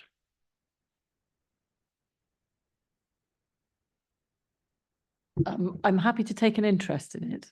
I don't have vast expertise, so I will be relying on the views of the council officers, but I'm happy to take an interest in it. And I do understand that you are at some level conflicted about it, and therefore I'm sorry. Just in terms of, I'm happy to follow up on it and take an interest. Thank you. I'm completely happy with the leader's answer there. I fully accept that the leader is not an expert in these matters, but none of us, well, with one or two exceptions, certainly not me, but very few of us have such expertise. However, the leader of the council has plenty of expertise in asking the right questions in order to get the appropriate answers, and I'm very grateful for the interest that she will show in this particular matter. Thank you. Councillor Count. Thank you, Chair. 3 questions to the officers, if I may. So the first one is just hopefully to get a confirmation out in the public domain of the position at March Community Centre. I've already asked the question by email, but I want any interested public to hear this, that there will be no loss of community activities there. The investment into the annex will allow for the space inside the community hall, and the boxing can continue. So a confirmation, hopefully there, which I'd like to be on public record. The second question is about timing. I noticed that it's no surprise to me, but perhaps we'll find out from the explanation some detail. But the only 2 from the business plan that didn't make it into the first tranche to actually save the Cambridgeshire taxpayers money were both in Cambridge City. So perhaps you could expand on why they failed to be as accelerated as everywhere else in the county. The third question is with regards to the proposed move to Audrey House. I just want to know how the conversations, what was picked up on the conversations about parking there, which is a particular issue because you have 109 members of staff apparently going there. So how are you resolving the issue with parking? Thank you.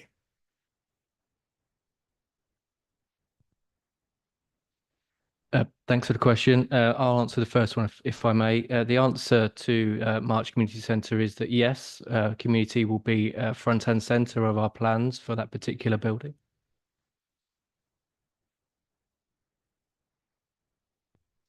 Picking up the second point around the 2 Cambridge properties that are on the scope, that will come forward as phase 2. The solution, should we say, for Cambridge has not been worked through fully. So in terms of this tranche 1 going forward to try and deliver some of the savings that are already in the business planning process of the council, Cambridge area and city will fall into tranche 2. And the latter point around the car parking at Audrey, the car parking issue at all these sites, I guess, are pertinent points that have been raised by staff. We will be carrying out travel plans at each of these sites to locate what other users of transport can facilitate colleagues attending that site in terms of active travel, etc. But yes, the car parking is as basically the car parking is as it is. However, the way we will be looking at asking colleagues to work and teams within the buildings. At the moment, what we found when we looked at the utilisation, not only was the utilisation in all the buildings very low, but it was very much Tuesday, Wednesday, Thursday centric. So in terms of working with teams to try and get that spread across the week, that will alleviate any potential car parking problems that that may come forward. Councillor Goldsack. Thanks for allowing me back in, Chairman. I do appreciate it. I'm going to really struggle, but I'll do my absolute best to stay non-confidential on this.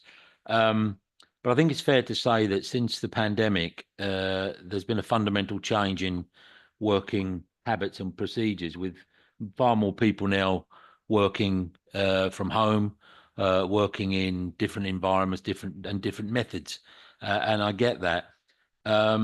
Could officers give us some, without mentioning numbers, of course, but could officers give us some fundamental belief in the market valuations that we have on these figures, raising to the total figure available on this?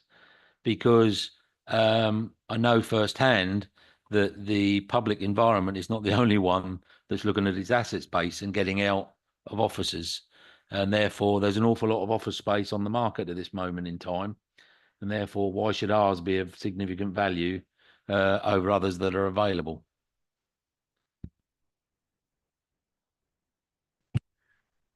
So the valuations were prepared by our in-house registered valuers, and one of the things with offices is it's not easy, but they can be converted to something else. So there is a lot of move from office to residential, for example, converting into residential. I think the other point is with some of these sales, we're recognizing that because of the market, it won't be a quick sale. It'll be something that will take months, perhaps a year for some of the properties, but not for all.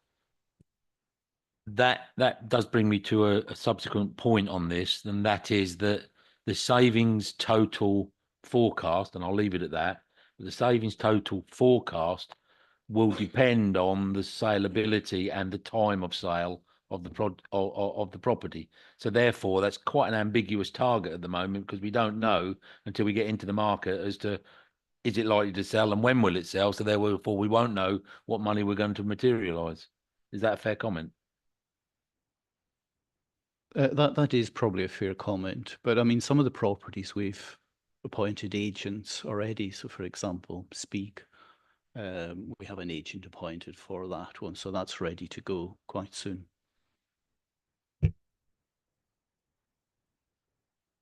Any further questions? In which case, thank you. We will now move to the debate. Would anybody like to speak in the debate? Councillor Count. Yes, thank you. I welcome, by and large, this report. Actually sweating your assets, the change in behaviour of the whole country since COVID, businesses, councils, etc., leading to hot desking being much more appropriate, working from home, flexible working, means that there is more office space coming over. The general thrust of the report, I therefore welcome. The actual technical details, I'm going to register my concerns, not about the March Community Centre, which I'm very comfortable with in my area, or the disposal of Hereward Hall, which I'm very comfortable with. I thought it should have happened faster than this, but I am going to give my concerns about Audrey House and Wisbech. The actual Cambridgeshire website talks about Audrey House, in the first sentence it talks about the parking issues there. We've got 109 people supposed to move over there. That the bus service is an incredibly poor bus service, running just once an hour, and actually taking roughly the same. If you left March, I've got Google Maps up with directions in front of me. If you left March to try and get to Audrey House by public transport, you would actually beat it on a push bike. Although I admire those people that can do the 8 to 10 miles. I am one of them, actually. I go that way on my push bike for enjoyment on occasion, not racing over there. But, you know, to say that we haven't got much parking, but you can use public transport when public transport is almost non-existent, 1 an hour, is very, very difficult. So I do hope, as part of the active travel plan that you're going to work out with the officers who do need to touch down on a regular basis, whether something will be appropriate in a temporary, whilst we develop other solutions, temporary way to get people to and from the place of work when they need to. So thank you very much. Would anybody else like to speak? Councillor Bowden? Oh. Councillor Goldsack. One quick point. During the questions to officers section, I raised the request for an ongoing thing. The reason I raised that was my recollection was there are very few buildings that are owned or leased and used by County Council in East Cambridgeshire. And we're seeing the disposal of Noble House as being, or the proposed disposal of Noble House as being one of them. So I was just after, well, how does that skew the reach to the local ward members who may want to avail themselves of the services? Now, I know that wasn't necessarily a drop in place, but the original desire of the project was to get people out into the communities where they could serve the public. So I just saw that going away and thought, okay, that's quite a hit on the serviceable base for members in that particular location. Michael. I think, Chair, what I would say about Noble House, having tried to walk there from the station, as I think some other councillor has, it's not the most appropriate in terms of accessible. Whereas the move to Ely Library, as noted before, is within the heart of the town centre. So I think we are looking here to address community needs. I would also say that Noble House is leased, not owned as well. Would anybody else like to speak? Councillor Bowden. Thank you, Chair. I looked at this agenda item, excluding any mention of Hereward Hall. I looked at it with considerable interest. First of all, with the exception of Hereward Hall, I fully support what is being done, although I won't be voting on the issue for the reasons I said before, as a matter of just caution. It is remarkable that it's taken this long to produce the first tranche of such actions, given that the oversupply of accommodation has been clear for some time, particularly post-COVID. So I did a little bit of research on other large councils, and I have to say that I found that many of them are only just about getting around to doing similar activities to the ones which are being proposed here. They make enormous amount of commercial sense, so it is certainly something which is appropriate to be done. But what strikes me is the contrast between how slow local government has been in taking these actions and how rapidly similar actions have been taken very often in the private sector, subject only to them sometimes having leases which they've had to wait to be run out. So it did strike me that this is an example of how things just don't happen as quickly and as responsibly responsively in the public sector as they can do in the private sector. And my request is that we move on to tranche 2 as quickly as we reasonably can, because of the advantages that there are to the council in pursuing this. I hope there won't be a tranche 3, but if there's a tranche 3, I hope it follows very shortly after tranche 2. Thank you, Chairman. Thank you. Would anybody else like to speak? In which case, the committee is recommended to A, endorse the tranche 1 proposal of the rationalisation of our office estate, including the closure or lease termination as applicable of Hereward Hall, March, Buttsgrove Huntingdon, Noble House Ely, Speke House and Ives, and Stanton House Huntingdon, while retaining Marshland House, Victoria Road and Wisbeach for supervised family time, and Scott House in Huntingdon. B, endorse the level of expenditure as set out at Appendix 2, brackets 1.85 million capital, required to deliver the proposal and investment in retained accommodation to facilitate moves. Let us move to a vote. Can I see those in favour? Can I see those against? And can I see any abstentions? Thank you. The time is now 11:55. We are required to take a break after 2 hours. So can I propose we take a 10-minute break and resume at 5 minutes past 12?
Thank you very much, members.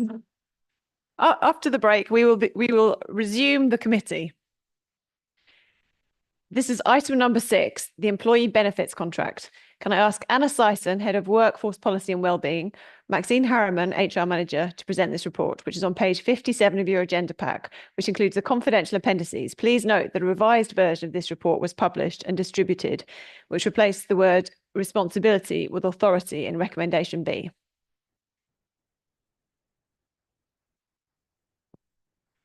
Thank you. Can everyone hear me? Yeah.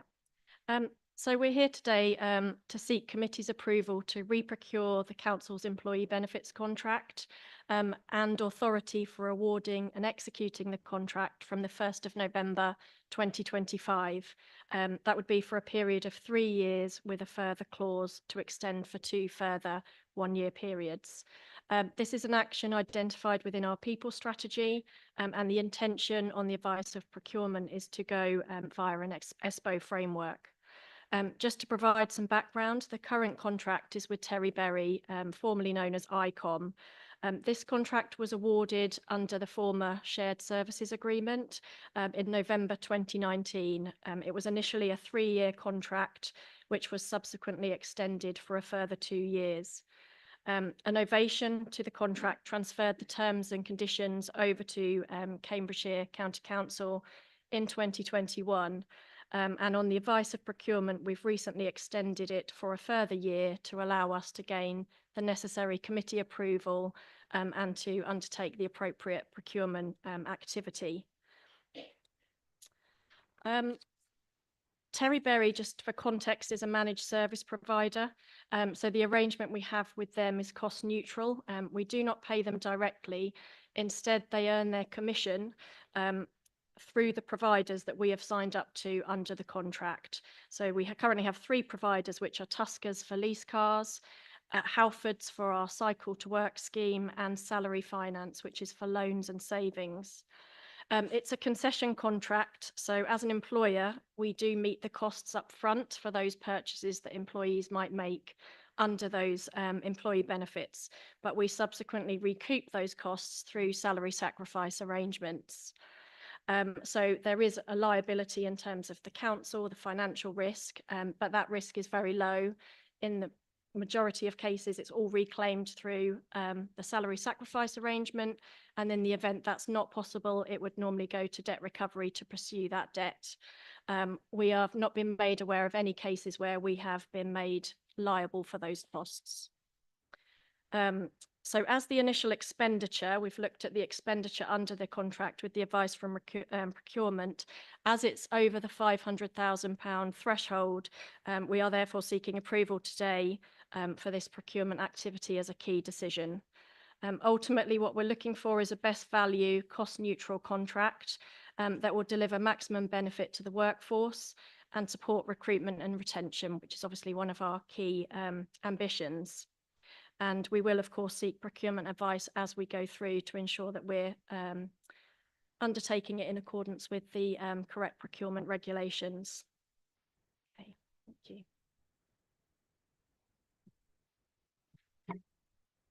Thank you. Members, do you have any questions? Councillor Count. Yeah, if you could help with some clarity, please. At the stage we're at is actually to go out to market and re-procure. We know what the current provider is. Was there somewhere where do we await to see what various providers can provide, and then we decide how many points each benefit is worth? Or do we have somewhere a list of benefits that we'd like to see, and we see how many they actually score against? So I've missed that. I couldn't quite see that. The part of that question, I'd be particularly interested to know if, as part of this scheme or elsewhere, officers are allowed the option for salary sacrifice for electric vehicles. Is that included in this? Is that different, or could that be added? Thank you. Thank you for the question. So in terms of the soft market testing that we've already undertaken, so we have a number of contracts, including EAP and occupational health, that are aligned to the similar timescale. So we did a soft market test in, I think it was May of this year, to see what provision was out there and to specify what we were looking for under this contract. We were hopeful that we might find a provider that was willing to deliver or able to deliver against all three of those provisions, but unfortunately there's no one in the market currently offering that meets our specification. So we will obviously, as part of the ESPO framework, go out with a clear specification and be able to score those potential providers against our needs. Would you mind repeating the second part of your question, please? Yeah, is salary sacrifice for electric vehicles included in your specification, or is that available through a different route at this council, or could it be included? Thank you. So yes, my understanding is that electric vehicles are covered under the Tusker lease car scheme that we currently operate. Sorry, I think you said, I'm not quite sure. I think you said that electric vehicles are available through the lease. Yes, scheme. through the Tusker lease. Sorry, that's not the question. Oh, okay. So, so it's possible to have salary sacrifice to buy an electric vehicle. Is that available at this council, either through this scheme or through a different route? Yeah. So yeah. So the Tusker lease car scheme, the way it operates, it is a salary sacrifice arrangement, and then the individual has the option to purchase the vehicle at the end of that term. Thank you for that clarity. Sorry, Chair. Going back to the original question, so you've talked about the specification, but I can't see what it was you were specifying. So we are now being asked to go out to procurement because there are things that we want, but I can't see what it is we want. So yes, so we're looking to have a similar offer. So we're looking to go out for again, lease cars, the cycle to work scheme, and a similar salary finance arrangement for loans and savings. And we are looking for a managed service provider that will offer us an online benefits portal similar to what we have now. The focus that we want to look at under this new contract is to have more local offers, so employees can access local benefits and discounts, which is what we're receiving feedback from employees currently that they would like to see. Because under the current contract, there's a lot of national offerings, but not so many local. Thank you, Chair. It seems to me that I've got the answer. Pretty much the main things are enclosed in the document. Anything over and above is an extra, but the main ones are just covered rather than a list in the verbatim in the narrative in the document. Thank you. Thank you. Yes, I can see it because it sort of says these include such things rather than specifying that this is pretty much the sum total and then other things may be additional, and that would have been helpful within the report. Councillor Bowden. Thank you very much indeed, Chair. Just two questions. The first one is my reading of this, I just would like confirmation, is that none of the benefits which will be provided under this contract will be benefits which actually come from the County Council itself. So any benefits in kind from the County Council will not be included within this. That's correct. So everything would be under this contract. Good. Thank you very much. Second question. Reading this, it's not unusual. It's hardly new to have salary sacrifice schemes in place for employers. And it's particularly common to see it when it relates to things such as travel to work. However, my understanding was that there are restrictions on salary sacrifice, and items which are not even remotely connected to work may fall foul of HMRC requirements so far as salary sacrifice is concerned. Let me give you a fairly ridiculous example. If I were a properly paid employee of Cambridgeshire County Council and I were to want to go on a £10,000 holiday to Mauritius, all expenses paid, the idea that I could have salary sacrifice in order for that to be paid would fall foul of HMRC's requirements, because effectively it would be being paid without tax being paid in the way in which it should be. So my question, well, surprised me, but I can't claim to be fully up to date on the issue. I was surprised to see salary finance for loans and savings being included. And may I have confirmation that we have very clear clearance from HMRC as to the validity of that part of it? Yeah, thank you for the question. Hopefully I can clarify that for you. So the Tusker and lease car scheme and the Halfords are both salary sacrifice arrangements. The salary loans and finance isn't. It's net deductions from salary. So it's not done through a salary sacrifice arrangement. Thank you very much. My apologies if I didn't pick that up, but it did concern me when I read it. Councillor Goldsack. Thank you, Chair. Just a very straightforward, quick question, really. Two parts to it. The current supplier is Terry Berry. Would they be invited to be a resupplier, or is there any reasons why they shouldn't be? The second part to the question is in terms of the... No, sorry, I'll take the first one first if I can, please. Thank you. Yeah, in answer to the first question, yes, Terry Berry would be invited. There's obviously very few that offer a cost-neutral package. So yes, they would be one of the key providers. I've been scratching my head as to work out whether cost neutral becomes cost positive or cost negative. But has any work been done to find potential suppliers out there that could supply these services and more to council employees, and it be cost beneficial to the council? Do you understand where I'm coming from? Well, let me just expand on it, and that is that if we provided I don't know, using your examples, a lease scheme for a vehicle provision through Tuskers, and Tuskers would pay the provider, Terry Berry, for the provision of their services on a portal. But is there any element of that that could be coming to the council?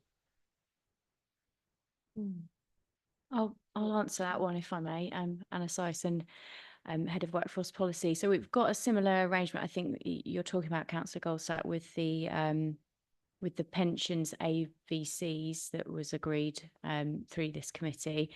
I think there is a potential with the cycle scheme provider that there may be a different arrangement we could have there, where there might be some small financial benefit. And I think we need, as part of the full specification, if the delegation is agreed today, to look at, as you say, whether there could be any positive benefit rather than just be neutral. But certainly our priority has been no cost. But we could certainly look at, and I take advice from Claire and her team as to how we word this, about whether there could be any benefit as well. If I can, through you, Chair. An extended part of that is when I read this scheme and look at this in basic value, there's nothing here that, I think this is a very sound document, a very sound idea. But one of the things that worries me a little bit is a sudden rush from our employees, because we pick up the costs and then get them back. I thought I heard you say during your preamble. So a sudden rush on decent sized loans and or purchasing of bikes, it could be an unbudgeted cost to the council that we've then got to get back through the salary sacrifice scheme.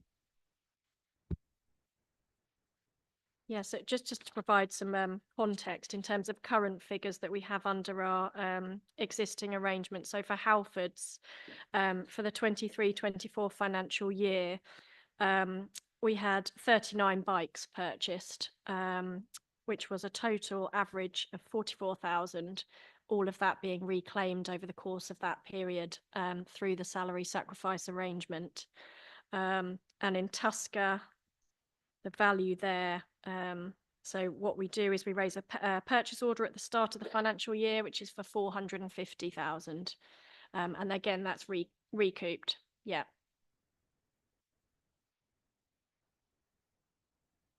Are there any further questions? Would anybody like to debate this item?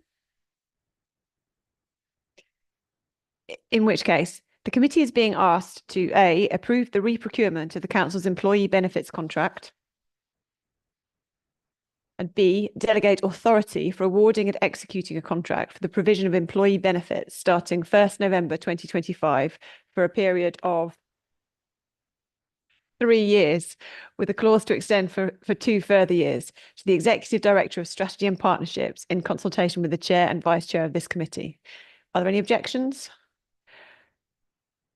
I see no objections, so we will take that as carried unanimously. We'll move on to, thank you very much. We'll move on to item number 7, Light Blue Fibre Annual Progress Report. Could I remind members that The appendix to this report is once again exempt, and we will need to move into confidential session if you have detailed questions relating to the appendix. Are members likely to want to discuss materials mentioned in the exempt appendix? Apparently not. We shall see. Can I ask Frank Jordan, Executive Director for Place and Sustainability, and Mark Andrews, Connecting Cambridgeshire Project Manager, to present this report, which is on page 61 of your agenda pack, which includes the confidential appendices. Thank you, Chair, and good afternoon, committee. So the purpose of the report is relating to the fact that the County Council is one of the shareholders in Light Blue Fibre, the other shareholder being the University of Cambridge. And in terms of just strengthening our governance around all the companies that we have an interest in, what we're wanting to make sure is that the shareholder representative for individual companies. So in this regard, I am the shareholder representative for Light Blue Fibre, and therefore I am formally reporting to you as the shareholder committee to give you an annual update on the company that we've got a shareholder interest in. So as the report outlines, Light Blue Fibre is a joint venture between the council and the University of Cambridge, and its main purpose is to market the fibre ducting that's already been put in place is in relation to previous infrastructure projects that have been delivered, and to market these assets to providers who provide telecom connectivity. The other key thing in terms of the company and what it's aiming to do, it really ties into one of the key aims in the digital connectivity strategy, which was the dig once policy. So that particularly, the aim around that was, as new infrastructure projects are developed, that we put the ducting in at that time, and that has had material benefits in terms of not only in terms of improving connectivity, but it's also reduced disruption on the highway and has had significant benefits in terms of carbon reductions as well as a result. So you'll see in terms of the paper that the company makes a modest return for the council. It's in its 4th year of trading. The company is ahead of its business plan projections, and currently there is potential discussions taking place around appointment of an additional partner to enhance the marketing of the company, which will improve the business plan performance. So from a shareholder perspective, I would highlight that from a council point of view and a shareholder, I think the risk of the company is low. The cash requirements and the operating costs are very low. The business plan is being delivered against the objectives. There are further opportunities to enhance the business plan through the potential appointment of an additional partner to support the marketing. And there's been significant wider benefits delivered as a result of the company, particularly around the dig once policy and what that does in terms of enhancing digital connectivity, and also the wider benefits around disruption, reducing disruption on the highway network. I think from a governance point of view, just 2 more points before I hand it back to you, Chair. From a shareholder point of view, we are putting a formal meeting in place that the shareholders meet on an annual basis. So that will be a formal meeting of the shareholder representatives from the County Council and the university. That's just to make sure that we're both comfortable that the company is operating in line with our expectations. And one thing in terms of governance that we'll be highlighting at the shareholder meeting with the University of Cambridge, there are 2 vacancies, director vacancies on the company from the university point of view that we need to get clarity around how they're going to be appointed to. So that is one area of governance that we do need to tighten up. And there's 1 vacancy from the County Council point of view, but I should be in a position to have that resolved by the end of October. So that's probably the key things I would highlight. So the summary is the company's performing as per the business plan. It's a low risk venture for the County Council. It's delivering significant benefits, and there are some particular governance issues that I do need to tighten up as shareholder representative with the other shareholder. So that's the summary, Chair. Thank you. Thank you. Does anybody have any questions? No questions? Would anybody, Councillor Machini? Are we on debate already? I have no questions. You can move to debate.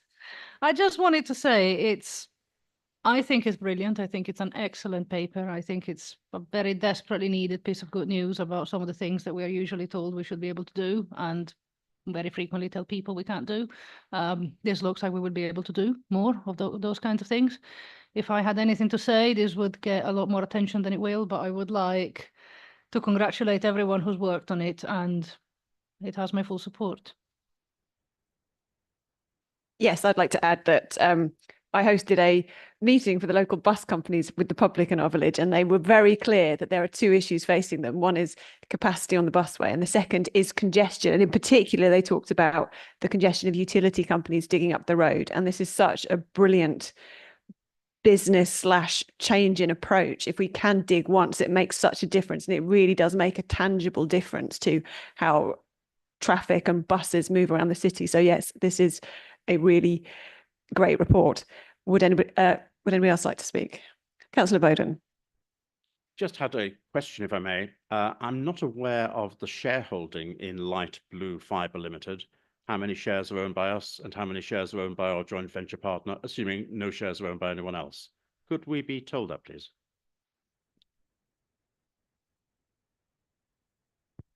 Yes, when Light Blue Fibre was set up, the first year there was 40,000 shares purchased, 20,000 by each of the shareholders.